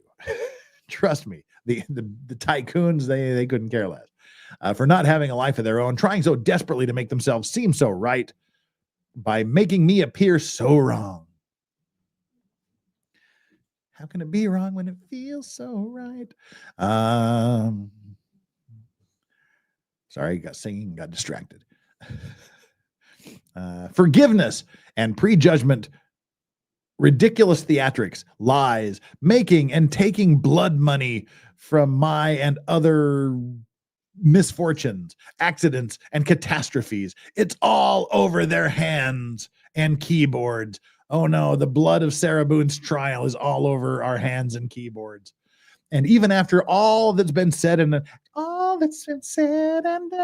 why don't we go start doing Chicago there? Great Chicago. See, I think she does this. I've noticed that like a lot of her letters and some of the things she says, they're almost lyrics from songs. And this is after all that's been said and done. I mean, that's Chicago 17, one of the greatest Chicago albums ever made. But I think she intentionally does this. And I know some of you have noticed this too, that she'll write these sentences or these paragraphs that are just a few words different than famous popular songs. Maybe I'm crazy. Maybe I'm reading more into it than there is, but it seems like she does this on purpose. Even after all that's been said and done, theorized, hypothesized, scrutinized, and blasphemed. That's like Jesse Jackson there. Theorized, hypothesized, scrutinized, and blasphemized in my case. Still, no one knows me. Nobody knows me. My gold also runs deep for my prior attorneys. Mauricio Padilla, who sold me the world with empty promises, then abandoned his responsibilities as my attorney after taking 2.5 years of my life, when finally realizing he was in over his head. I don't think it took him 2 years to realize he was in over his head with you, Sarah. All the while hoarding the JAC dollars to fund his staycations with his family. Wow, that's a pretty big accusation there. That's a pretty big accusation. when in town from Miami, for having resources readily and available, not allowing me, the client, to ever utilize, which could have greatly, okay, this is clearly one of the things that Owen said, take this out, don't say this in court, which would have greatly progressed my case and perhaps concluded, only for him to decide water parks, fine dining, and choice hotels were more important, and on the JAC's dime. I forgive. Oh, Jesus. Yeah, this is the stuff that was deleted from her statement in court.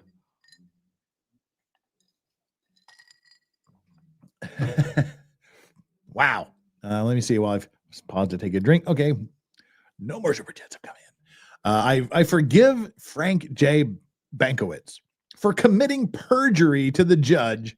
There she was, accusing the other lawyer of perjury. Good Lord. And on court record about my attempts to be a proactive defendant and client, inquiring about my discovery, then trying to communicate with no answers or correspondence in any manner for 1 full year and 2 months before I was able to finally meet with him in the courtroom, only to receive his motion to withdraw.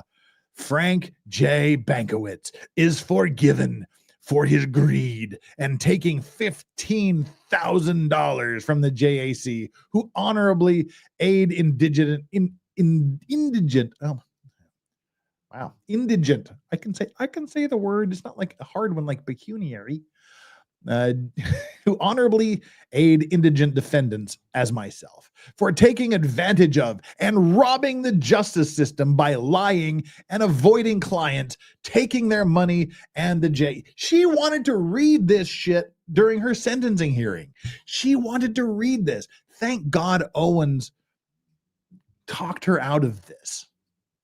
If she would have read this, she would have opened herself up to so many more legal problems. This is horrible.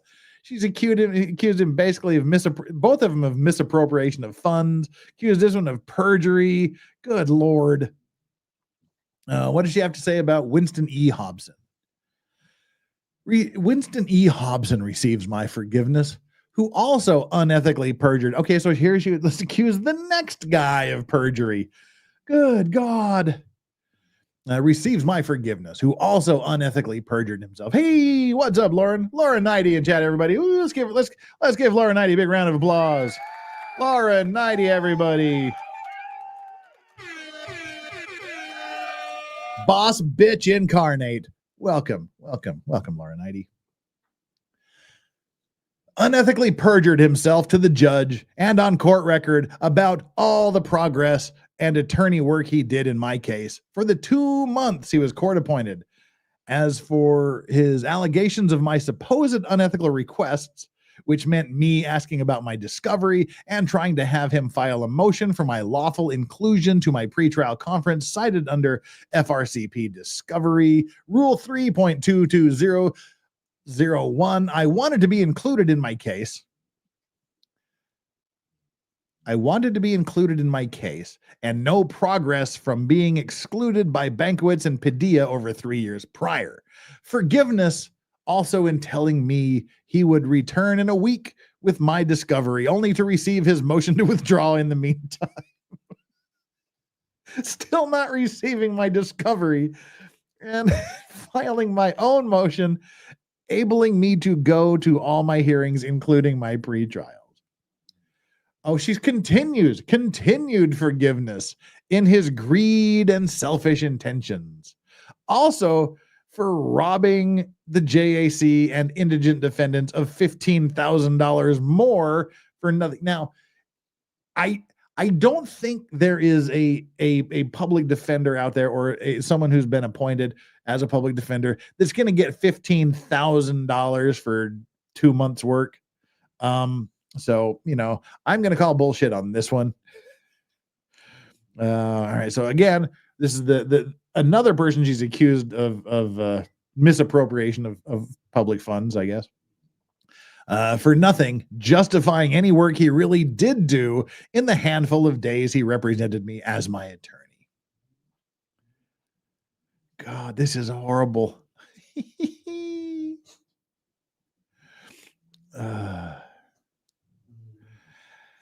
Yes, Lauren, this is real. This is the unedited, unredacted version that she wanted to read at trial, but didn't get to, so she sent it to the judge along with a really bad cover letter and a horrible prologue. Finally, and with all my gold received from this one, I forgive Patricia A. Cashman for her mean, snotty, egotistical attitude and not listening or caring that I finally received my discovery. I kept asking her, for which she fully withheld from me, citing her ridiculous, untrue reasons was because I saw with my first attorney 4 years prior, and while she being my present at the time attorney, I saw not one page of or any digital evidence of my discovery that prohibited me from seeing. Sarah, that paragraph made no goddamn sense at all. That made no sense. But I guess bonus points for using the word snotty in an official court filing here. I forgive Patricia A. Cashman for her mean, snotty, egotistical attitude. I will say in 55 years of being alive and 28 years of doing this lawyer thing, well, 31 if you count law school, I have never seen the word snotty in a court case. So there you go. Snotty. Patricia, oh, she's not done. She's not done with Patricia yet. Patricia, sorry, you're still on the hook here. Patricia A. Cashman is also forgiven for admitting. What has Patricia A. Cashman admitted? She's forgiven for admitting I had a right to a bond. Did you really, though? Did you really have a right to a bond, Sarah? I asked her for so I could actually utilize one of my rights as opposed to having them always violated as prior and still ongoing, then her deterrence of all my opportunities to do so. For all her lies, condescension, gross, unnecessary arguments, and anger that I asked any questions and wanted to understand. For her doing nothing other than give me an even harder time and request transcripts, then brazenly, I have a thing for brazenly. Hang on. God, I wasn't expecting her to use the term brazenly. Where are we? There. Now I'm prepared. Where we had been. Even harder time and request transcripts and brazenly lie. Before they Don't get brazen with me. Oh, and then brazenly lie for over $16,000 for doing so. Also, from the precious resources provided from the JAC, I forgive Patricia A. Cashman for being a liar and a bully. Holy crap. Imagine this is the forgiveness. She's doing all of the 12 steps, I think, in backwards. She's doing them in reverse order. She's got she's the forgiveness stage right here at the beginning. She's forgiving everybody. This is seriously like the worst. This is like your worst nightmare at an AA meeting. And it's like, I want to forgive literally everybody that's ever come into contact with me. And I'm going to say this because I've always said it and you all know it. If you're in a room with 9 people, with 10 people, including yourself, you and 9 others, if you're in a room with yourself and 9 others, and all of the 9 people you're in a room with are complete fucking psychotic assholes, guess who the actual fucking psychotic asshole is? Seriously, it's like everybody else is an asshole, not me. I think that kind of means you're the asshole. Am I the asshole? Yes, you are, Sarah. You certainly are. Porcelain Thunder asks a deep and probing question. Jeff? Yes. Yes. Right. Let's forget. Now, I guess this is the umbrella forgiveness. Forgiveness for all those who did not include me to receive my $15,000 that I worked for when Judge Kranick forced me to do my own. No, Sarah. No. If you go pro se, you don't get the $15,000. That's not how it works. Sarah, bitch, please. I represented myself. Why didn't I get $15,000? That's not how it works.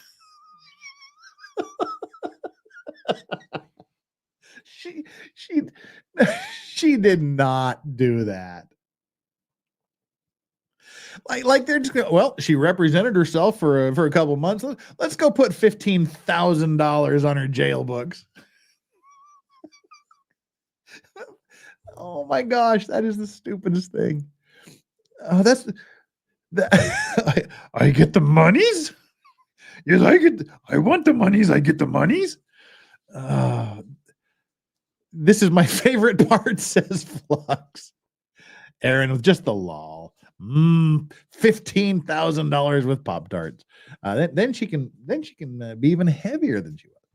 Not that I'm fat shaming. It's just, she said, well, I was better then. Now I've got some prison food in me, so I'm a different size than I was when it happened, etc., etc.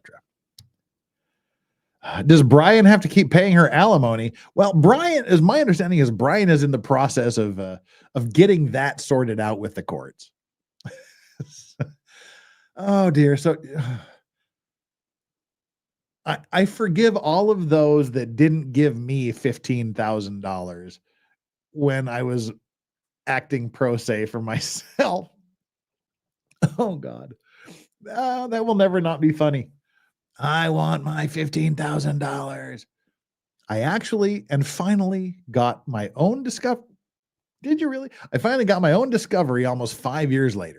Filed motions all prior should have done, making them the most expensive motions ever at over $46,000 between the three prior attorneys, Frank J. Bankowitz, Walter E. Hobson, and Patricia A. Snotty Cashman. Would they have done so when supposedly representing me, the motions would have been priceless for the proper use of the JAC fund. That's not what priceless means. You mean it would have been free. It would have been cost effective, not priceless, dumbass.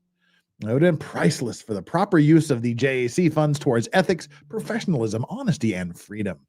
I honorably utilized my JAC resources and mentorship as a proactive, indigent defendant, avidly defending myself against the liars, thieves, and real villains. Sounds like a Cher song. Gypsies, tramps, and thieves. Avidly defending myself against the liars, thieves, and real villains in my criminal case. Who really is the criminal? The JAC can hopefully include their forgiveness for them also. Yeah.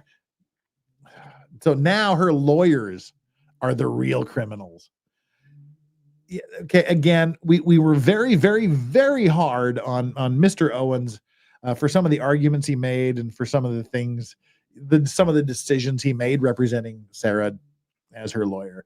But can we all just agree that Owens did a very good thing in not having her read this part of her letter to the court? Oh my God. Owens, well, first it would have been really funny, but I mean, from her perspective, it would have been good. It was a very good thing from her perspective to not read this, accusing lawyers of being criminals, of committing fraud, waste, and abuse, being unethical. God, Judge. Yes. Okay. And again, do not talk shit about the judge who is just about to sentence you. It would not help you here. So Judge Wooten and Kranick, I have great forgiveness for also in not protecting me, in listening to my valid requests for judicial intervention so I could properly and fairly defend myself against my charges. Instead, I had to defend myself against the attorneys, all appointed by the judge and court, against their lies and exaggerations, reasons unjustifiably why they were really creeping away from the battlefield and abandoning their professional duty as my attorney.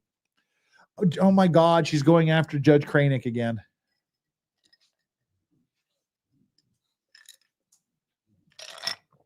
Oh, there's the end of that Boone, that Skid Row Boone cocktail. Ugh. Now bring back the. Oof, that was bad. Oh my God.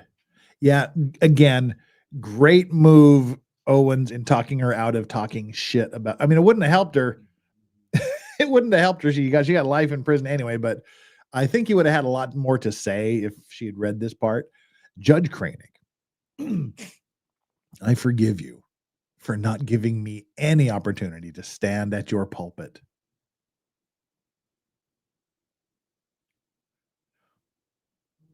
What? All right. For not giving me any opportunity to stand at your pulpit, to stand at all, to explain the real, truthful side of the story. You could have taken the stand, Sarah. You had the choice. You could have sat right there on the witness stand and told your side of the story. You chose not to. It was your own choice. The judge went over this with you. You said you understood. He didn't prevent you from explaining the real, truthful side of the story. You chose not to. Exactly, Strawberry.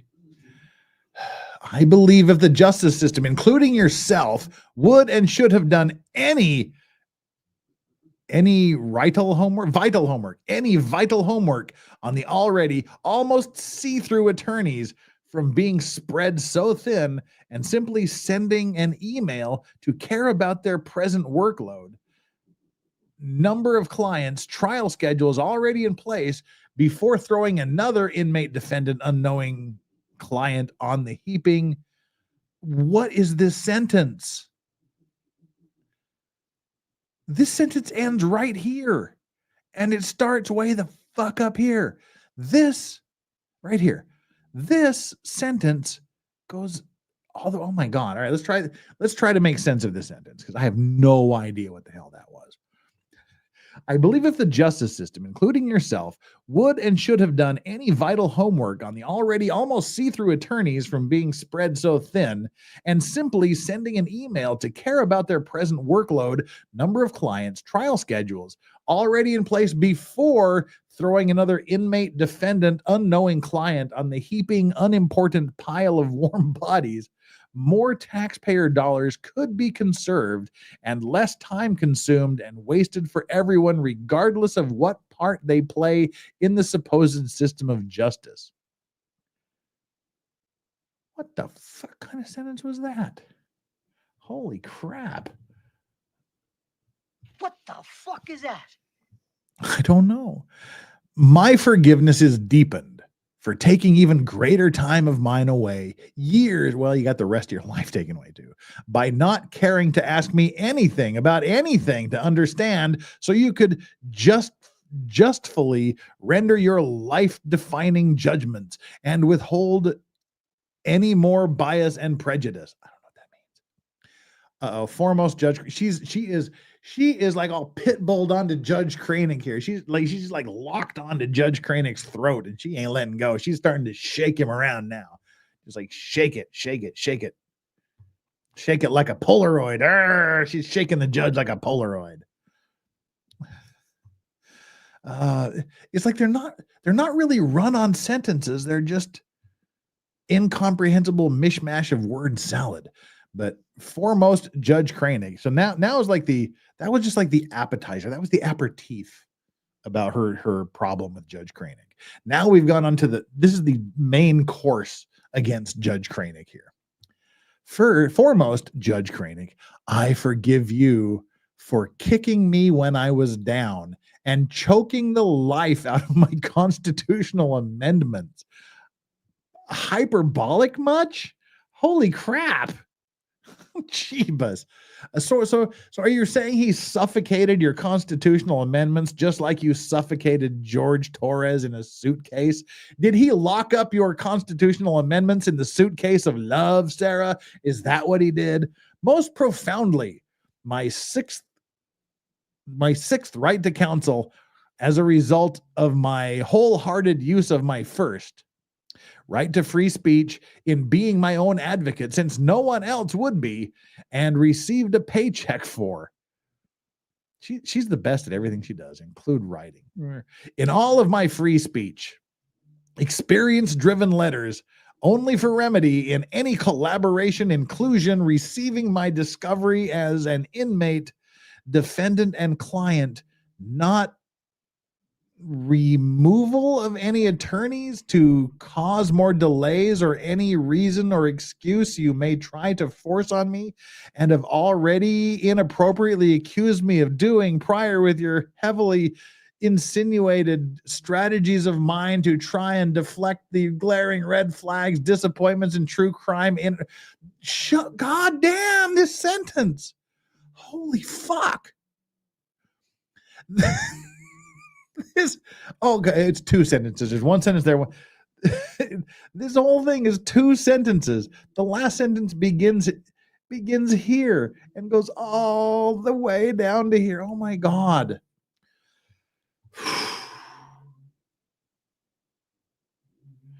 Damn. All right, let's take a little breather here. I need to reset my brain. Where are we at? Okay, we ended up with Cheryl dropping the 5 Legal Vices memberships. Here we have Krista. What's up, Krista? Member for 21 months. You're coming up on 2 years, Krista. Thank you so much. We are forgiving everyone for her being a horrible person. It is everyone's fault but her own. Jesus, yes, Jesus forgives. Jesus forgives everybody, as long as they repent. But yes, we're forgiving everybody but her. Island with the $5. I sleep in and chat hits the goal. Doggos are ready. And Sarah is making me look extra self-aware. What a way to start the day. It is Friday the 13th, so enjoy it. God bless us, everyone. Oh, okay, Tiny Tim. Thanks. Lost cake. I like that. I like that. Lost cake. $5. New use of the word forgive that I wasn't previously aware of. Maybe she needs a new dictionary. And she's using the Bouvier Law Dictionary 2012. I just don't even know if that's a real thing. But she's using it. Perhaps, she needs a better dictionary. Uncivil law with the $5. She just keeps taking one incredibly unbroken sentence so no one has a chance to interrupt. It was really quite hypnotic. Hypnotic? I don't know if that's the word I would use. I guess hypnotic works. I was just sort of thinking trance-like, but that's sort of the same thing. Yeah, it's just that, like, she's just it doesn't matter if you understand what she's saying. She's just talking. Thank you so much. Uncivil law. Hang on just 1 second. I have to send one quick message. All right, done. To this day and all forward, meaning all the rest of her life that will be spent behind bars, I do not forfeit my rights. Any of them. Ever. Well, as a felon who's been convicted of second-degree murder and sentenced to life in prison, you actually have forfeited almost all of your rights. You actually have very few rights left. So you actually have forfeited the vast majority of rights you ever had or ever will have, especially my right to be bold. The right to be bold is not actually a right you have. Outspoken and right in my real life experiences. Oh, well, she has not forfeited her right to be right. As Frank Byrne says in MASH, it's nice to be nice to the nice. Sarah Boone says it's right to be right to the right. Okay, right.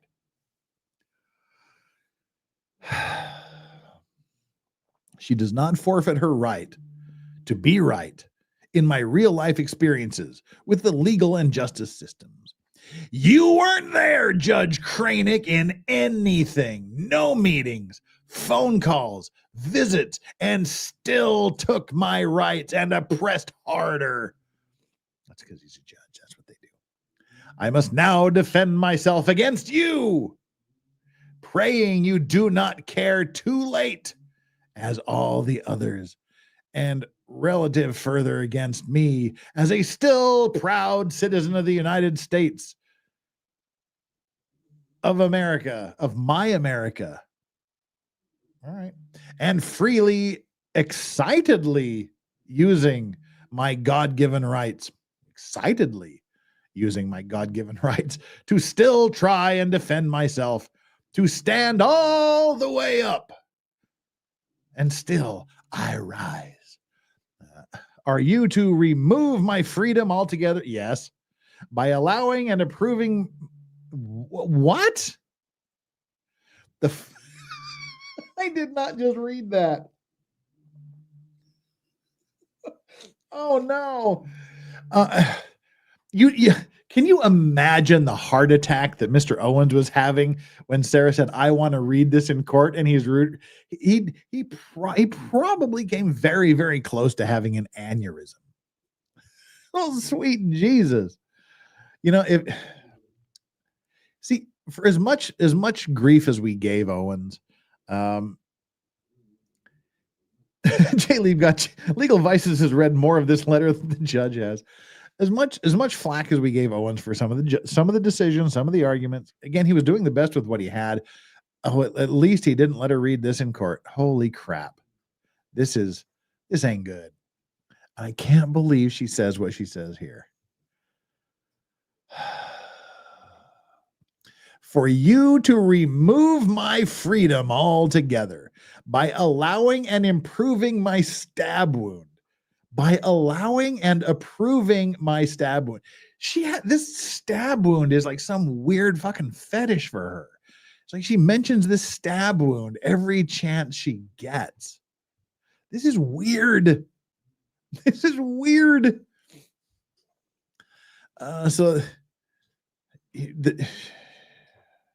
She's forgiven the judge for removing all of her freedoms by allowing and approving my stab wound. Bloody body parts, arps, bumps, bruises, and all of the rest of the beatings I endured. I hope you can finally see and understand just some of the pain from the extreme difficulties, obstacles, and unfairness, especially in my due process, you have added in my criminal case and life as an inmate, defendant, and client. All is forgiven. Look, I'm going to say this right now. This is worse than Daryl Brooks by a country mile. This is way worse than Daryl Brooks's dumb statements. Daryl Brooks is just an idiot. This is a nut job. And not that I'm any sort of therapist or psychiatrist or psychologist, but this is insane. Colloquially speaking, this is just a nut job.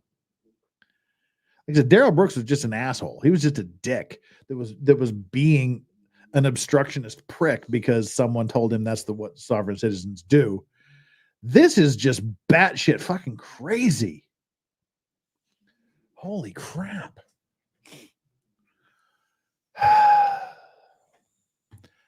God, next time hit an artery, George. Jesus. This is insane.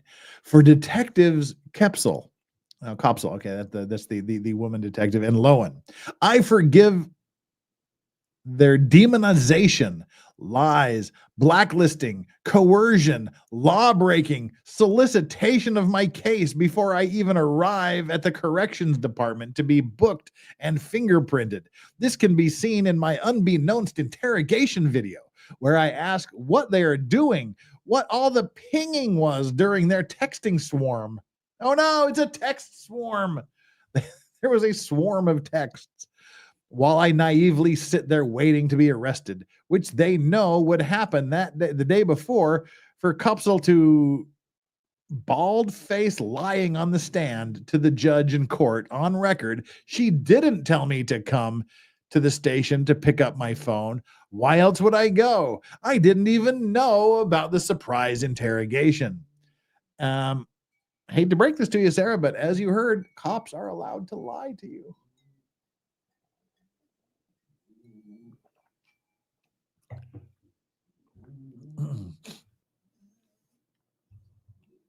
She did take the stand. She did.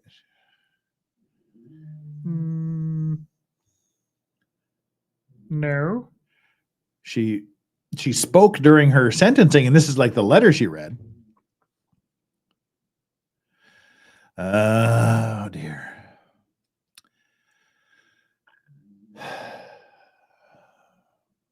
I forgive them for also lying how the news showed up to record my walk of shame. Ding, ding, ding, ding. Shame, shame. Ding, ding, ding, ding. Handcuffed and confused. Sarah took the stand? Why do I not remember her taking the stand? Really?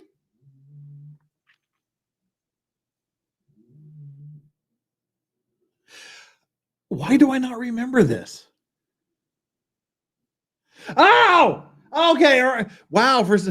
I owe everybody an apology. Holy crap.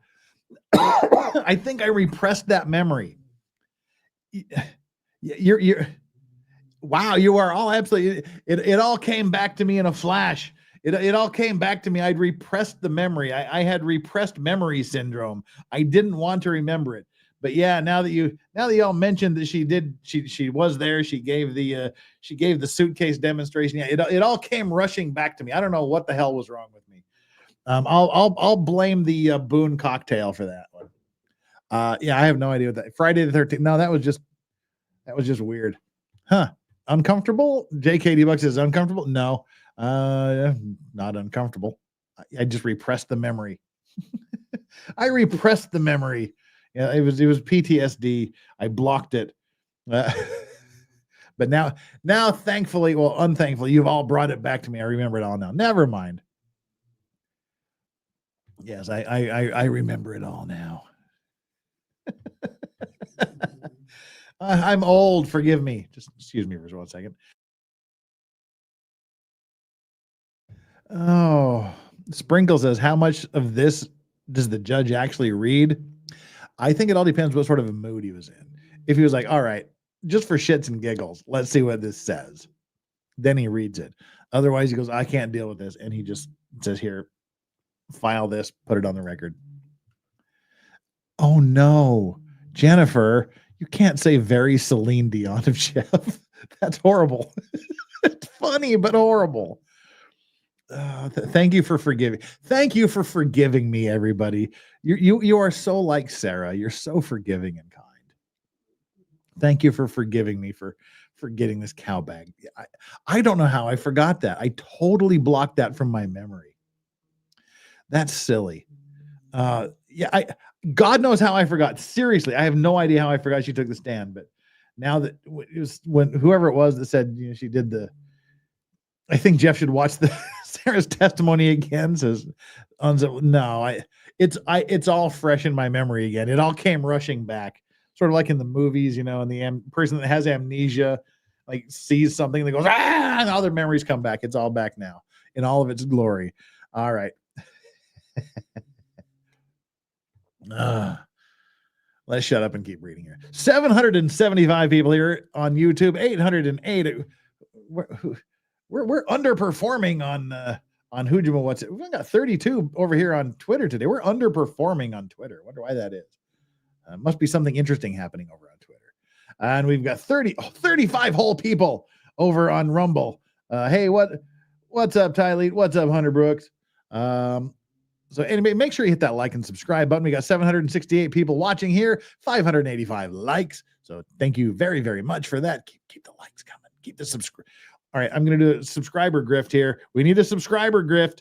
Everybody subscribe to the channel because we've picked up 15 new subscribers since this started. Ladies and gentlemen, we are 15 subscribers away from 84,500. There's 773 people here watching right now. I'm sure 15 of you haven't subscribed. I'm just going to kindly and respectfully ask you, if you have not subscribed to the channel, please do so. Take a chance. Take a chance on me. Take a chance on me. Please take a chance on me. Hit that subscribe button. It costs you nothing. It's absolutely free, and you can do it in less than a third of a second. Do it. Let's be friends. We're going to be covering this. We're going to be doing other awesome court cases and filings in the very near future. We're going to be watching retro trials. We're going to be doing all sorts of fun stuff. So you want to be subscribed to the channel, just do it. Please do it for me. Do it for the law racks. You know you want it. I want it too. Let's see if we can get to 48,500 by the end of this stream. I know you can do it. We just got 2 more. See, we only need 13 more. See, I did lawyer math. 13 more, and we can get to 84,500. Well, and while we're doing that, we just do need to mention that Flux said absolutely not. Thank you, Flux. She did take the stand. I know, Paul. I know. I now know that. I recall that now. Thank you very much. And I apologize. I hope you can dig deep into your Sarah Boone heart and forgive me for saying no. John Byrne, who is the creator of all these fun emojis you get to use as a member to the channel. If you have a membership to the channel, John Byrne here, he's the man you need to thank for all of the cool emojis that you get to use here. Like and sub, otherwise you have to get in the suitcase. Thank you very much, John Byrne, for being a member for 17 months. John Byrne is awesome. And Cheryl, again, 10 more Legal Vices memberships. Holy shizbots. Who gets these? JGG gets one. Alyssa Marie got one. Farbor Frederick gets one. Swamp Bear X, you didn't get one. You just happened to be between 2 people that did. Sorry about that, buddy. Better luck next time. Nadia Beeswax gets one. Helena Handbasket gets one. Jeanette Johnson, Marcus King, April M, Lynn May, I can't read that. Lynn Lynn, you got one, and Ree Ashley gets one. Those are the people that got the Gifted Vices memberships from Cheryl. Give Cheryl a super special thanks. Cheryl, you are so awesome. Thank you so much for that. Appreciate it. We got John Byrne up there again. All right, there we go. Thank you so much, people. You guys are freaking awesome. You guys are so super nice. I appreciate it. I really, really, really do. And just for the record, we're only 12 subscribers away from 84,500. Right. Back at it here. I forgive them for also lying how the news showed up to record my walk of shame, handcuffed and confused on camera. That sounds like an interesting video. Handcuffed and confused. I forgive them for trying to make me lose from the beginning by starting the unquenchable wildfire of sensationalism. That's like shitty romance stuff. You've started the unquenchable wildfire of sensationalism and desire and distortion, ignorant hate, defamation, and greed by unlawfully broadcasting who they wanted the world to think I was by their schemes, learned lessons, and fraudulent stratagems.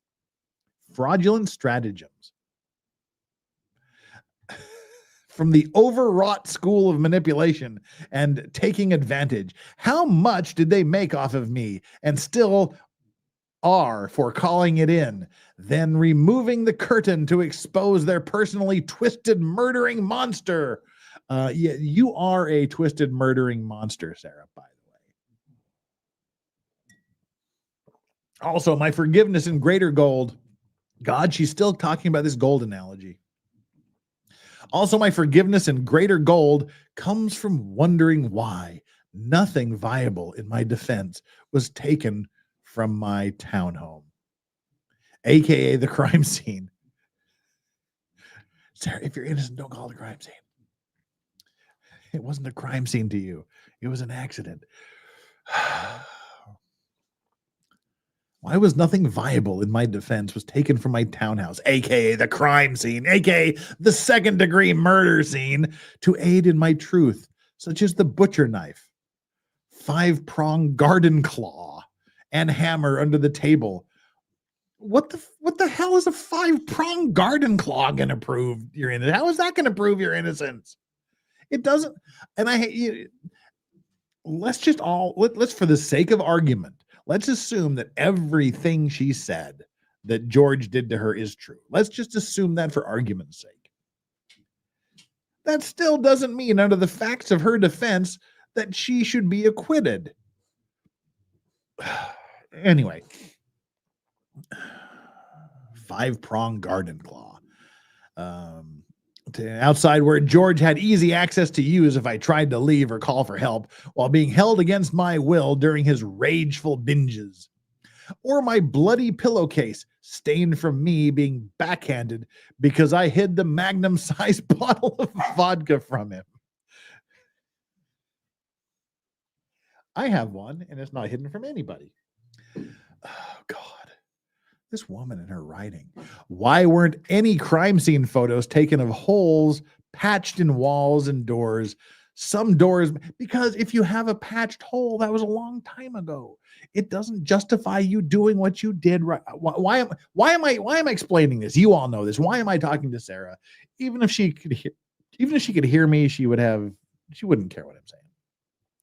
Plow on. For being okay. Why weren't any crime scene photos taken of holes patched in the walls and doors, some doors missing knobs, and all locks George removed, cracked windows, broken furniture, obvious unnatural destruction in my townhouse? What would natural destruction in a townhome be? How and why were those missed, uncared about, or not questioned, so I could explain some of my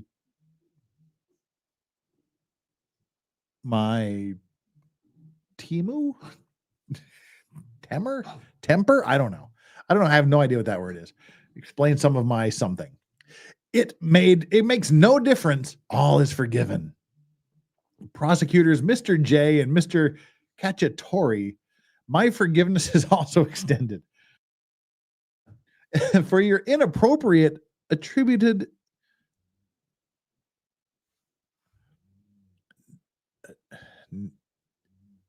negatives. What is this word? Unattributed motives. How in the fuck is that motives?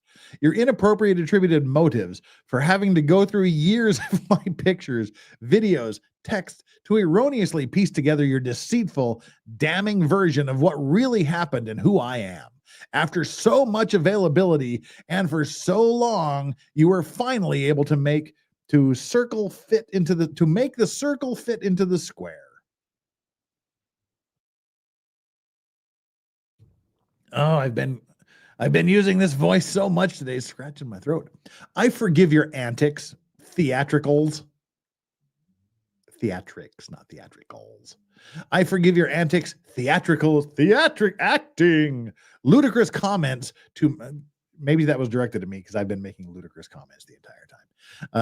I forgive your antics, theatricals, ludicrous comments to make sure the world got their money's worth while watching with ignorant pitchforks. Stupid, ignorant pitchfork. I want a smart pitchfork. I want a wise pitchfork. I don't want a stupid, ignorant pitchfork. And burning torches, hoping for the best from you, which is my worst. Instead of dropping the mic, Mr. J, you dropped the bat. Oh, Sarah. No.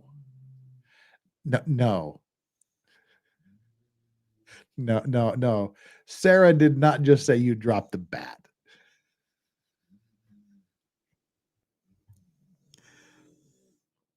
Sarah, you dropped the bat. The bat you beat George with while he was trying to get out of the suitcase. Oh my God.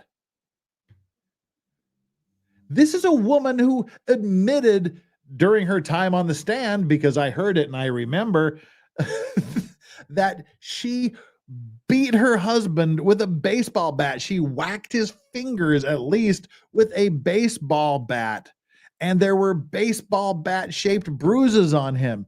She hit him so hard that her own hands had bruises from the baseball bat on them. And then she says, Mr. J, you dropped the bat. Oh my God. MG, what, too soon? Oh, Paging Dr. Freud. Good Lord. Flux. She's going to be dropping the soap now.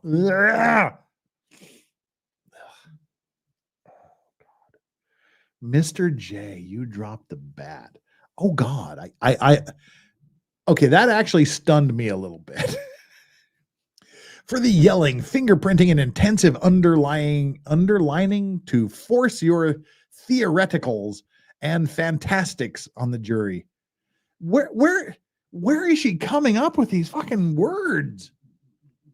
To force your theatrics and fantasies on the jury. Where does she come up with theoreticals and fantastics on the jury? By using imaginary space adventures and fictional characters. She's taking a swing at Star Wars. Oh no. She objects to Darth Vader. Darth Vader was her own. She's objecting to this is bad. Imaginary space adventures and fictional characters. She is Darth Vader. She used the Lauren says, not the soap. Oh, yeah. And I actually thought that the Darth Vader thing was a very, very good argument. I was like, she's using force from a distance to kill. That's exactly what she was doing. I thought that was pretty freaking brilliant. So anyway, for yelling, fingerprinting, intensive underlining or whatever, to force your theoreticals and fantastics on the jury by using imaginary space adventures and fictional characters to blind and bedazzle them with your far, far away from the truth dramatizations. Long ago, in a truth far, far away. In all of your pieced together productions, I forgive you most for never seeing the light in people. I saw the murderous light in your eyes, their human goodness, humor. Sarah, you have no fucking humor in your body whatsoever. And big hearts. You wake up to seek out the opposite, to condemn, to take lives in your own way. See the good that does exist in all of us, inherently and unforced, even as the proud Mr. J stated, the kicked dog that bites. Mr. J, who kicked the dog in the first place? The fuck? In my wisdom, it's usually best to leave sleeping dogs lie. Then they don't bite.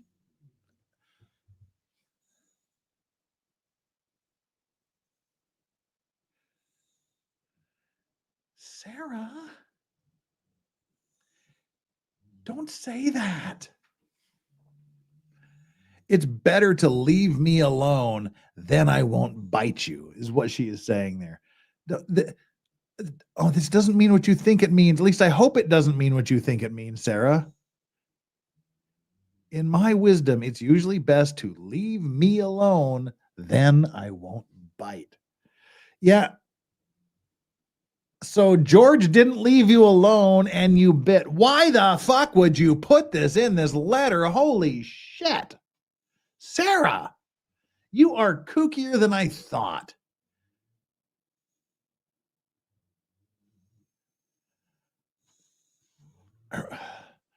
We're more than 2 hours. This is retarded. My gold goes out to the jury for not understanding my cracks from being...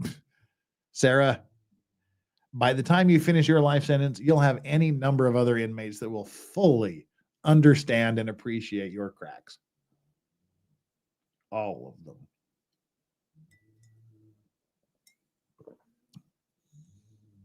From being blinded from the injustice. I'm sorry, Chad.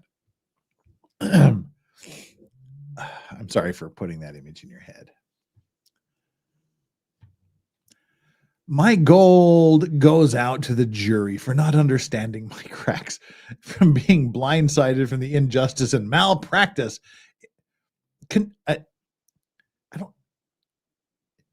Juror malpractice isn't really a thing. In all of the judicial and prosecutorial errors, the very apparent violations of my constitutional rights, during my case, an entire trial, which caused mass confusion. And ain't nobody confused about what happened, Sarah. Only you. That ain't mass confusion. Dysfunction, again, you. It's only you. Nobody else was confused about anything.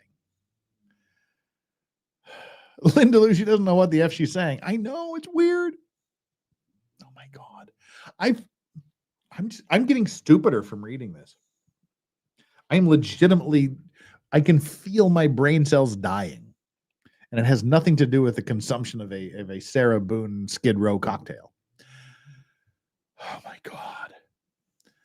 I imagine the jury truly, I forgive the jury truly for being weary from this confusion. And the jury was not weary from dysfunction. If you'll remember, the judge is like, I know we said that we'd let you go at 5. But we've got some more of these horrible videos of Sarah doing horrible things to people. Would you mind if we went to 5:30? Like, oh, nope, keep playing the videos, Judge. We're not tired or confused. We want to see more Sarah videos. So yeah, I think that kind of calls this part into question. I forgive the jury truly for being weary from this confusion and dysfunction. Also from being hungry and tired. Okay. Yes, they could. Yes, Sarah, the jury convicted you of second-degree murder because they were hangry.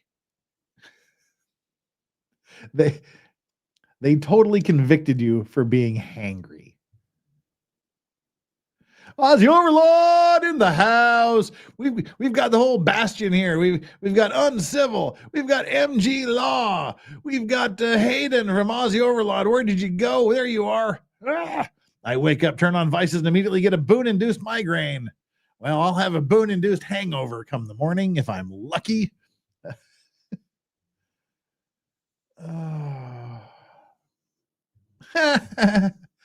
That's funny. Back to MG. Where did MG go? I can't wait until her appellate counsel files an Anders brief and that she has to present this bullshit by herself. She would love it. This is what she wanted to bring into trial. She will love this. She would love to be able to sit and read all of this again. I know she would. Oh God. All right. So here she's essentially saying the jury convicted her of second-degree murder because they were hangry.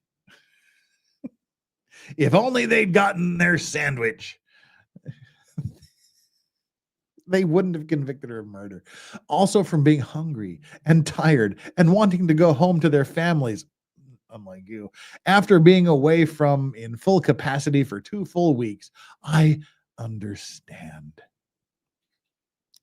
For this and their brash, misguided, corrupted decision. She's just like, I forgive you for being in a horrible situation and being hungry and tired, but you're also brash, misguided, corrupted.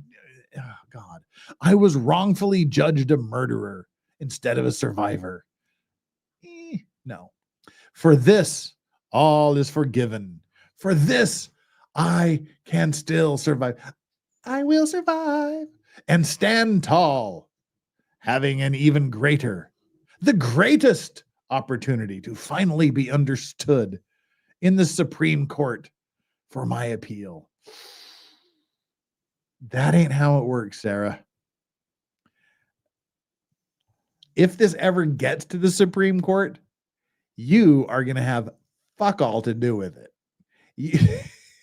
You ain't going to be anywhere near the Supreme Court.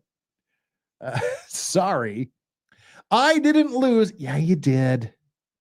Yeah, you did. You lost. Ozzy Overlord says, good day, all. Gonna pass back out. Enjoy the show. Just remember, the more you stare into the crazy that is Boone, the more she stares back and blames you for her conviction. Yes, you stare into the eyes of Boone. The eyes of Boone are staring back at you. Yes, she really did draw a heart. Yep. Yes, she did. Great success. Hello from Germany. What's up? What's up, Rena? Good to see you. Oh, my Lord. Yes, I did not lose. Yes, you did. You lost. God just wanted me to win in a different way. Well, if this is a different way of winning, then God truly does work in mysterious ways. Clearly, his ways are not our ways, and our ways are not his ways. If this is God giving you a win, all right, it's beyond the ken of mortal man. Jeebus. Freedom and forgiveness, heart. She's like gone over that heart several times. That's like a multi-heart. Oh God. In the end, one more page. Thank fuck. This is the weirdest thing I've ever read in my life. Next to Snow, what was it? Snow Crasher? Was that what that stupid book was called? That was the weirdest thing I've ever read. In the end, I forgive myself for not choosing my life sooner. Okay. For not being more brave, vigilant, bolder, and outspoken, stronger mentally, physically, emotionally, spiritually. We can rebuild him. We can make him better, stronger, faster. The $6 million Sarah Boone. For being hopeless, desperate, simple-minded. Well, at least she does have some degree of self-awareness.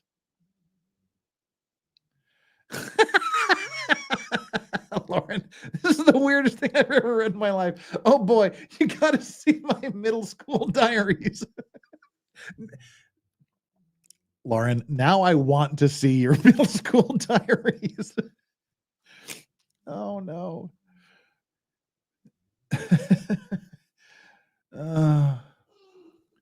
Again, at least she has some self-awareness here. For being hopeless, desperate, simple-minded, weak, and inexperienced, I forgive myself for not realizing I was enduring a life of domestic violence and that the vicious cycle of never ends. I had nothing to compare to. Well, yeah, you did. How about your previous marriage with your husband, Brian? You could have compared those two if you felt like you were being abused. I've never been hit by a man ever. Well, that's your comparison, you stupid dumbass. Wait, I am 40 years old. I have never been hit by a man before. Wait a minute. I have just been hit by a man. I don't know what this means. I have nothing to compare it to. What do I, you dumbass, for fuck's sakes. I've never been hit by a man before in my life. I was raised hitting a woman was wrong and should never happen. No excuse. I forgive myself for not escaping permanently, for not fighting back sooner to say, oh, I wish I had killed him sooner, she says. I wish I had had the strength to kill him sooner. To fight back sooner, to save myself, my son, my dogs, home, and car. Having 20/20 hindsight, thinking of everything I could have done differently or better to avoid the outcome. I think about this every day since.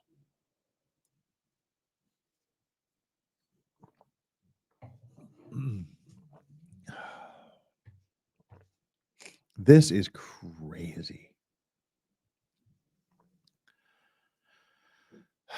My Lord.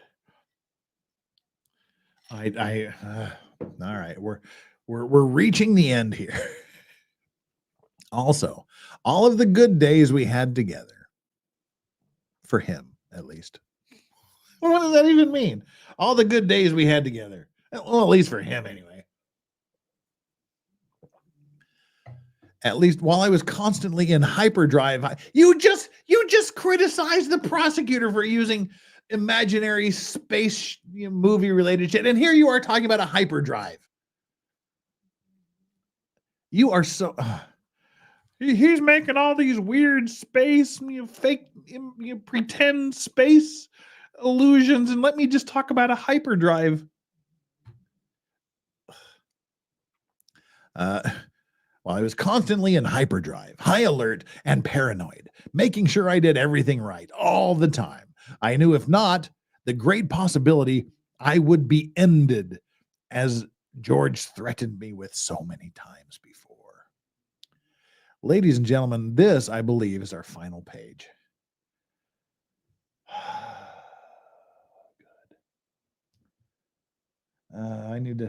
I need some sort of button here to oh, hey, we can use this one from the hyperdrive. I forgive myself for falling in love with a monster. And no matter how grotesque he may become, I still loved, hoped, and forgave. Ouch, I just hit the dog. What do you want, Straubs? Strawberry's just like, "Rrr." I still loved, hoped, and forgave. I tried breaking the spell so he wouldn't be a monster anymore. I saw who he was inside. George made me then, now, and always love him for all of his cracks also. We made each other our own brilliant pieces of art from the cracks and repairs. This is unhinged shit right here. Seriously. That is insane talk. From beating and stabbing each other, we made ourselves better. We made beautiful art. The fuck? We made each other our own brilliant pieces of art from the cracks and repairs. Unfortunately, not all cracks can be repaired. Yeah, the big crack from loading someone into a suitcase and leaving them there overnight to suffocate. Yeah, that's a crack that can't be repaired, which is why you were convicted of second-degree murder and sentenced to spend the rest of your damn life in jail. In all of my forgiveness,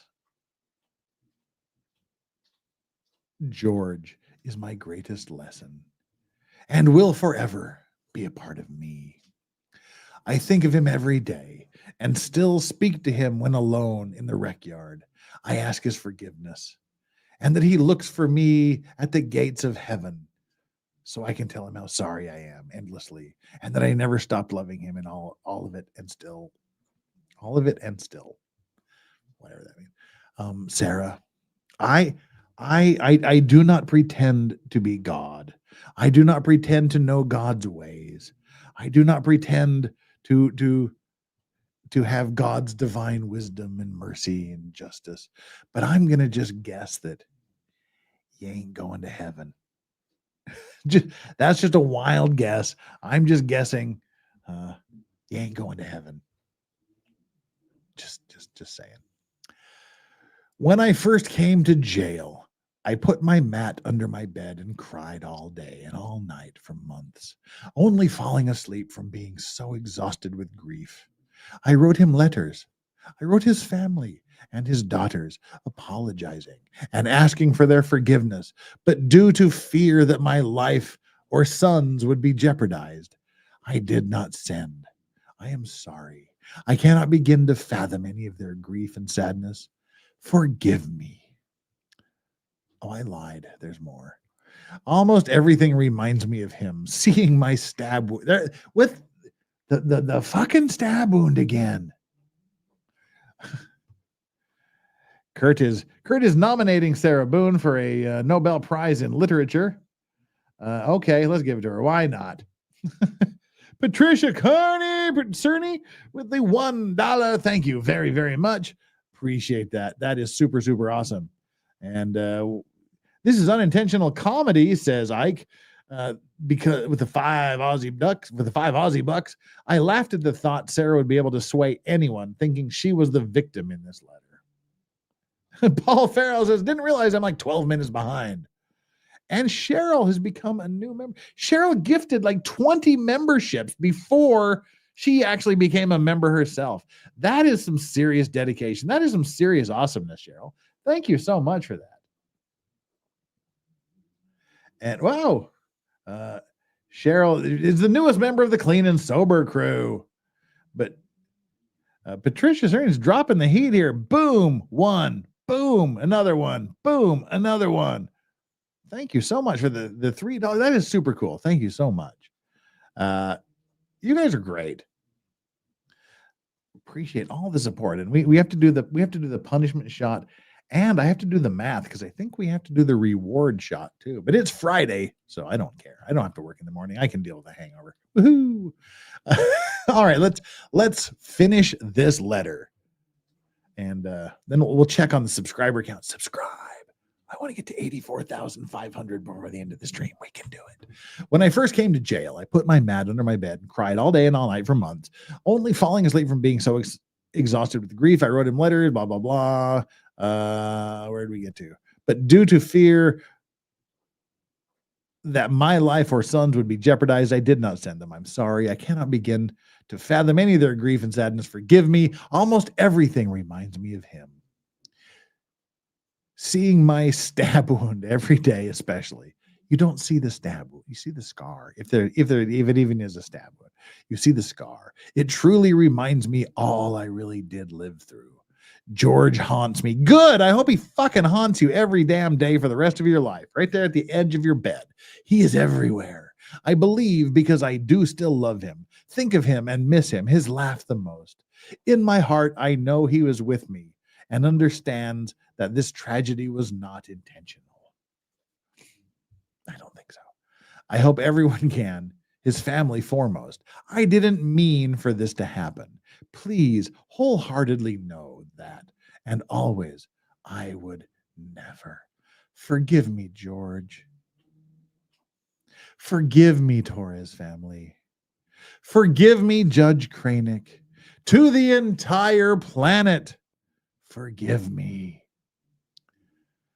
I graciously and humbly ask for consideration, for forgiveness to be extended instead of judgment, for reconciliation and restoration, for all of us to move forward. My apology is profuse and ceaseless.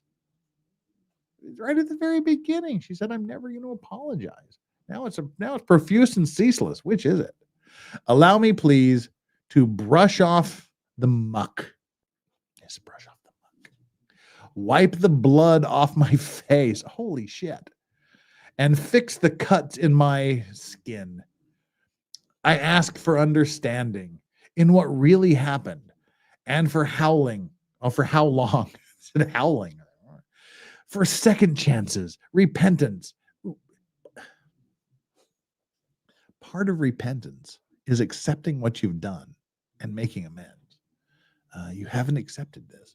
For second chances, repentance and redemption, to advocate for all domestic violence. I don't think there's a goddamn domestic violence survivor on the planet that wants you speaking for them, Sarah. I'm just going to go out on a limb and say that.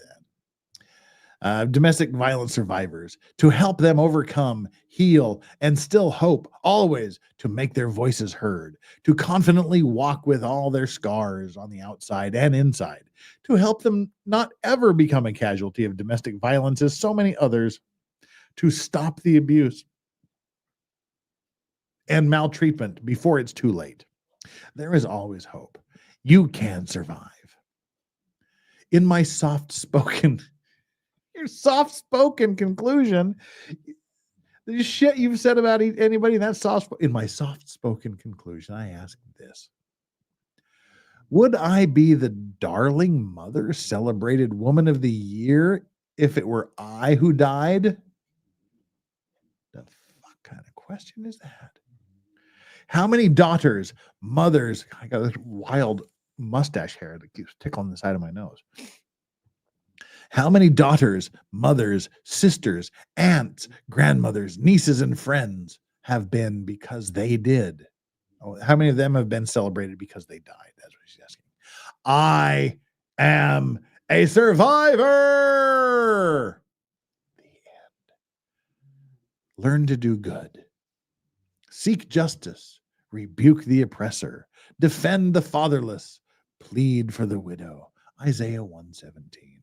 All-encompassing. Protect the abused. And we should make this into like a font and just call it like Sarah font. Like, we could call it Sans Sarah. That's what we could name instead of Sans Serif, we could name this font like Sans Sarah, like Sarah's not here. Sarah Boone 12/2/24. There's her mailing list. And ladies and germs, we're at the end. That was interesting.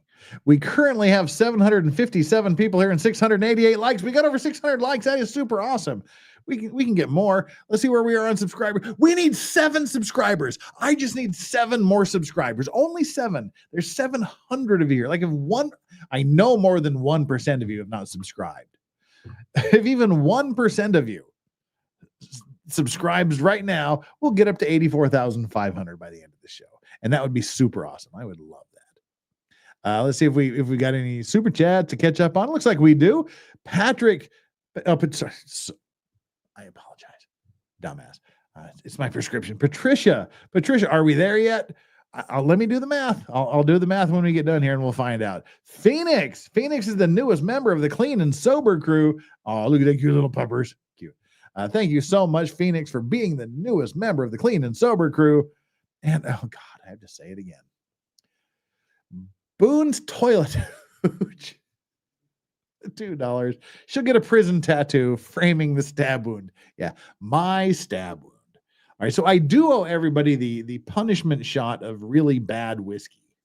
I know I owe that, but let me do some lawyer math here real quick. Divided by, all right, 192. Yeah, I do. Shit. All right. So for those of you keeping score at them, don't go anywhere because I want to talk to y'all for a minute. Just give me a couple minutes to pay my booze debt. This is some really bad. It's the coolest bottle you'll ever see, but it's some really bad whiskey. It's only available in Japan in the duty-free shops. Like it's only available in Japanese airports and possibly ports. I don't know. I just know it's in the airports. This is really good. It's metal. It's cool. You can like remove it and put it on another bottle. But this is really, really bad. Like I said, it's the coolest bottle ever and some of the worst whiskey ever. It's Nika whiskey. For all you Nika lovers out there, this is for you. Gold and gold, pot still, coffee still, Nika whiskey. Superb whiskey aged in wood. Like what else is whiskey going to be aged in? Like concrete? No. Of course it's aged in wood. It's whiskey, dumbass. But it's guaranteed. And who guaranteed it? Guaranteed by our own experts. Look at that. Their very own experts guarantee that this is good stuff. Their very own experts. How rare. So yes, this is what we do. We unlock the emotional support potato pig dog achievement. Hey, what's up, Yoda? At the $100 level. But at the 200 level, that's when we go, okay, look. Some of you object to me keeping my dogs behind a paywall. I don't keep them behind a paywall. We unlock the achievement. It's my thanks. It's my reward to you for supporting the channel. I don't hold them behind a paywall, but some of you think I do. So we have to do the shot of really bad whiskey at the $200 level, just to make me suffer for doing the thing and holding them behind the paywall. So this is and that's a lot. That is way more than one shot. Crap. I need my other glasses so I can accurately tell the amount here. But this is really bad whiskey, and it's my punishment. So let's get it over with.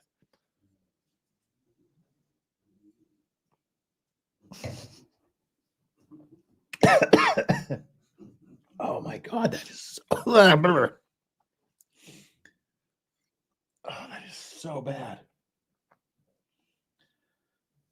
Oh God. Blech.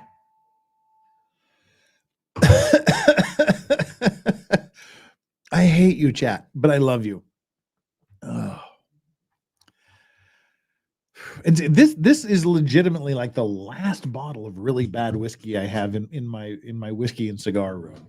I'm gonna when I finish this, I'm literally gonna have to go out and intentionally buy bad whiskey. Ugh. Oh, that is so bad.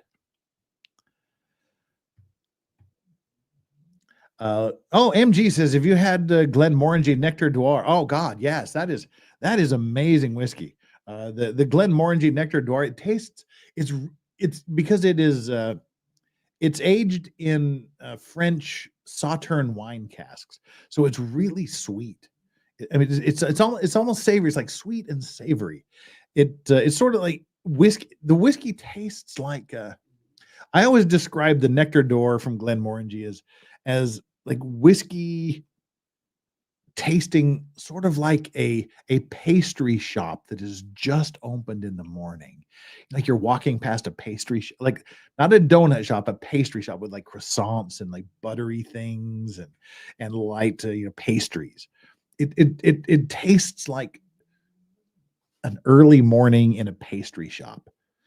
Yeah, the Nectar Door Glenmorangie, you cannot go wrong with that. It is amazing whiskey. It's the you can never go wrong with anything in the Glenmorangie line. Okay, Glenmorangie X, that's just kind of like it's intended to be mixed with things, but other than Glenmorangie X, everything in the Glenmorangie line is amazing. What do you mean yuck, Liz? It's just like just like a sweet buttery Danish, a sweet buttery croissant. Oh. Nectar Door from Glenmorangie is amazing. Oh, you got some last month and I haven't had the chance to open it yet. Do it, man. I've got a bottle. For some reason, I haven't opened it for a long time, too. 200 watt studio. Wow. This letter totally changed my mind. Sarah was railroaded, right? And speaking of railroaded, now we finally get to the reward. This is the shared reward. This is, I'm going to have to buy another bottle of this, too. This is just absinthe. This is real absinthe. This is, don't crack the crystal. Most absinthe that you will find is not real absinthe. It's in fact essentially vodka that's been infused with like star anise, however you want to pronounce it, or it's had something added to it. True absinthe is distilled from grand wormwood, the Artemisia absinthium plant, the grand wormwood. That's what gives it all of its wonderful properties. If it's cold and you drop cold water in, it should cloud up and be nice and cloudy. Cheap, fake absinthe will not get cloudy when you add cold water to it.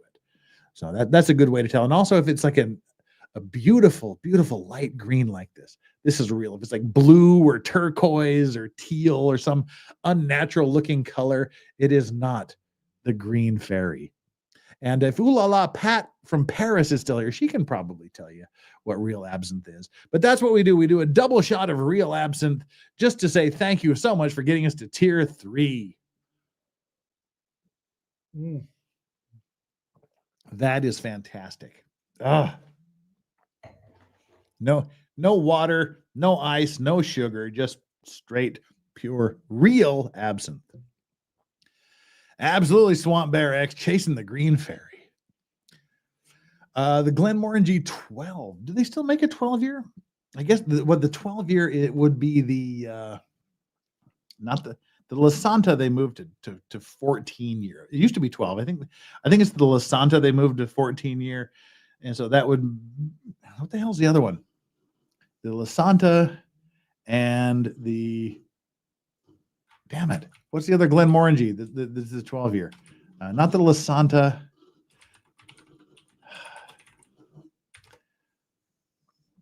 The Quinta Ruban. The La Santa is the 12 years. The Quinta Ruban moved to 4. It was 12 years, but then they upped it to the 14-year. So the Quinta Ruban 14-year is amazing. The 12-year Glenmorangie, the Glenmorangie La Santa, that is actually the first whiskey that really made me fall in love with whiskey. I mean, it was like Jim Beam and Jack Daniels, and then I tasted Jameson and went, oh my God, Jameson is the end all be all. Oh my God, Jameson is so good. And then it was kind of stuff like that.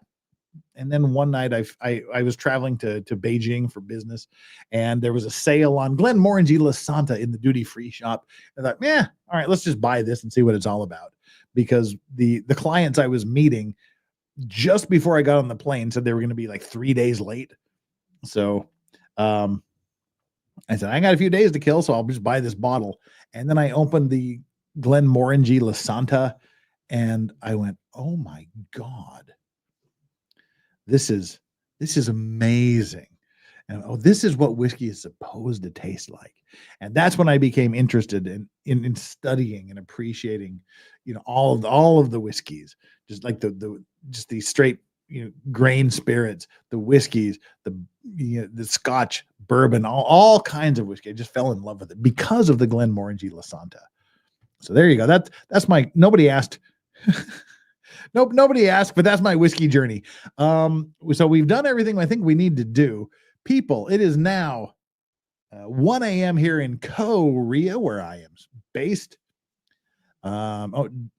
D there says, I never liked whiskey or bourbon. Nothing but the smell irks me. Smell like crushed cockroach.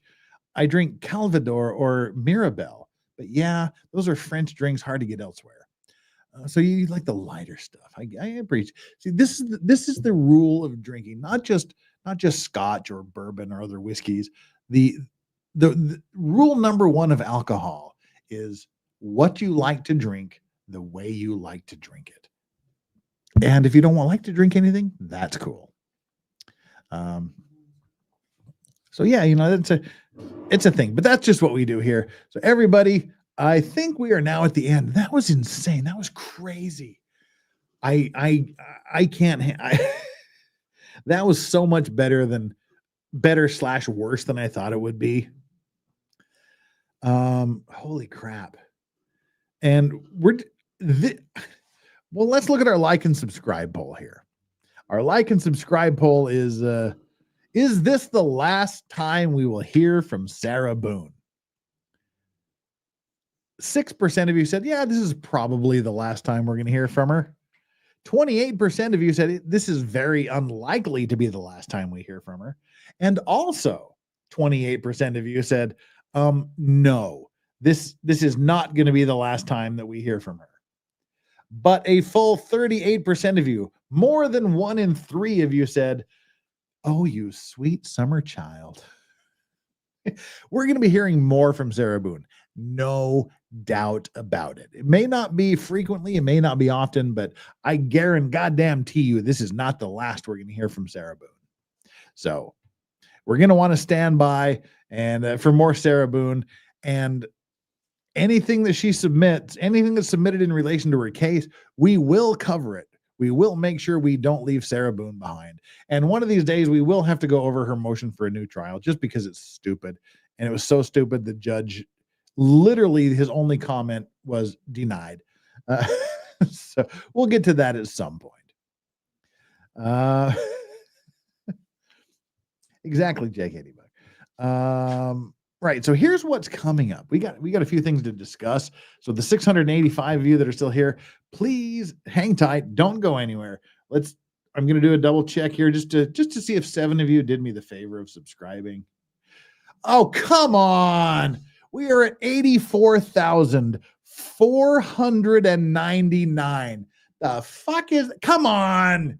One of you, would you please just get down there and hit the subscribe button? Don't leave me hanging like this. 84,499. What? Come on. Somebody give me the subscription just to get us up to 84,500. Come on. Don't be Sarah Boone. I just lost 2 subscribers because I said that. Holy shit. Now we need 3 more. I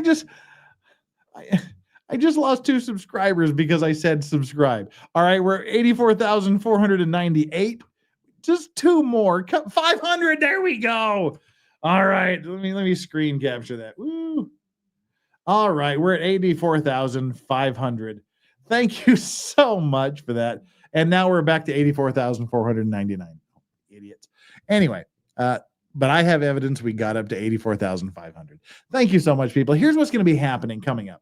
I am leaving Busan. I'm on the train from Busan in just about 10 hours. I'm going to go spend the weekend in Seoul just to get out of Busan for a while. It has been an amazingly stressful week, personally and professionally, for the last 2 weeks. I'm literally what I'm doing, because it's fucking cold here.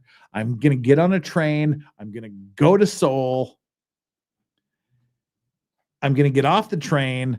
I'm going to, at the train station, they have a Five Guys hamburger restaurant. I'm going to grab a massive Five Guys hamburger with large fries and a big chocolate shake. And then I'm going to go check into this amazing hotel that has this jacuzzi in the middle of the room in front of this gigantic television. I'm going to turn on some stupid horror movie. I'm watching a show right now called Madness on Netflix, which is a really cool show. Somebody turns up dead and they're framing a guy for it. I'll probably watch the rest of Madness and then turn on a horror film and just chill. I'm not leaving the hotel. I'm just going there to bask in the glory that is this hotel room and just chill and watch bad movies and drink and just decompress. And then I'll come back on Monday. Starting on this Monday, we're going to go back to Otter Creek. We're going to go back to Levy County, or the federal court that covers Levy County. We're going to be looking at the Jeremy Hales versus Lynette Preston federal lawsuit. I give zero fucks about the interpersonal drama between the two. We're not going to discuss the personal drama between Jeremy and Lynette. We're not going to discuss the various camps that are warring with each other and doing dumb shit. I'm going to focus exclusively on the filings. The filings are pretty interesting. We're going to look at everything that's been filed in relation to the federal lawsuit starting Monday. The federal case is actually very, very interesting. So tune in beginning Monday. We're going to start with the complaint that was filed by Jeremy Hales against Lynette Preston, and then we're going to go through all of the opposing counsel submissions and everything. So without the drama, because I don't do drama. So that'll be fun. And then if you're new to the channel and you don't know who we are, what we do, I by trade, about 70% of the work I do is maritime law related, shipping cases, ship collisions, ship sinking, ship financing, purchase contracts, cargo damage, crew injuries. The ship collisions are fun.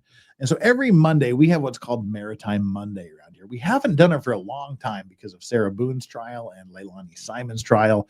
But a week from this Monday, we will return with Maritime Monday, where we talk about ancient, old, current, modern ship accidents, ship collisions, ship disasters from just the adventure point of view, the legal point of view. And if there's cannibalism mixed in, we enjoy that quite a bit more.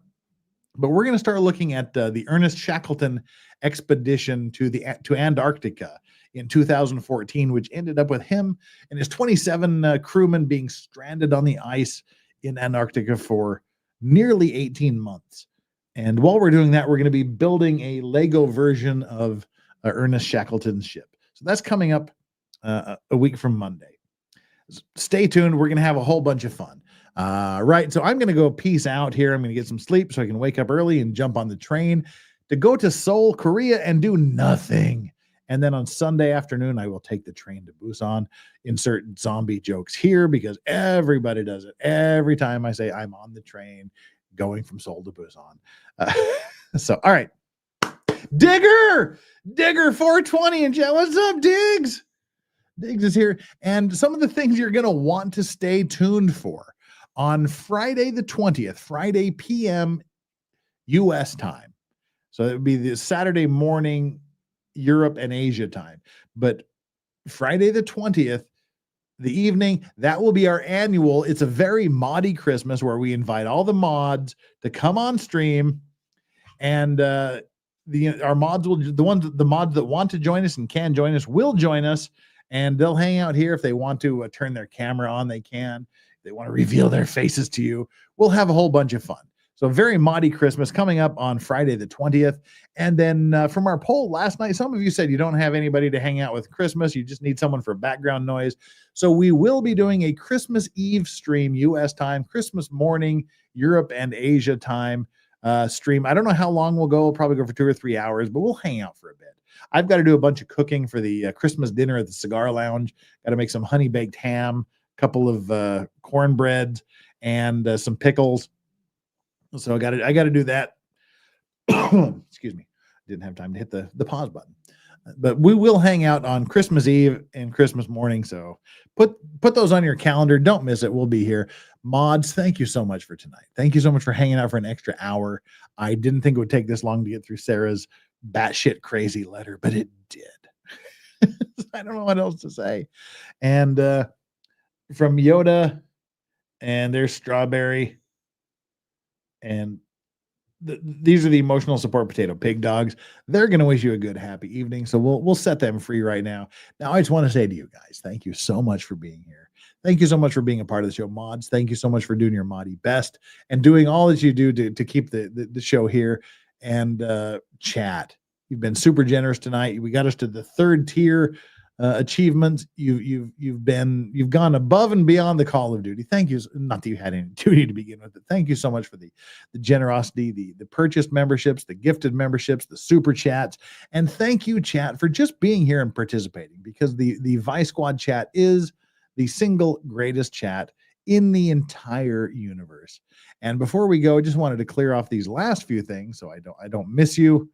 We've got, as we said, Digger 420. Just have to order some more Shackletons for it. Shackleton's whiskey. We're gonna be prepared for when we get back to Maritime Monday. We're gonna be building the Lego version of Ernest Shackleton's ship, the Endurance.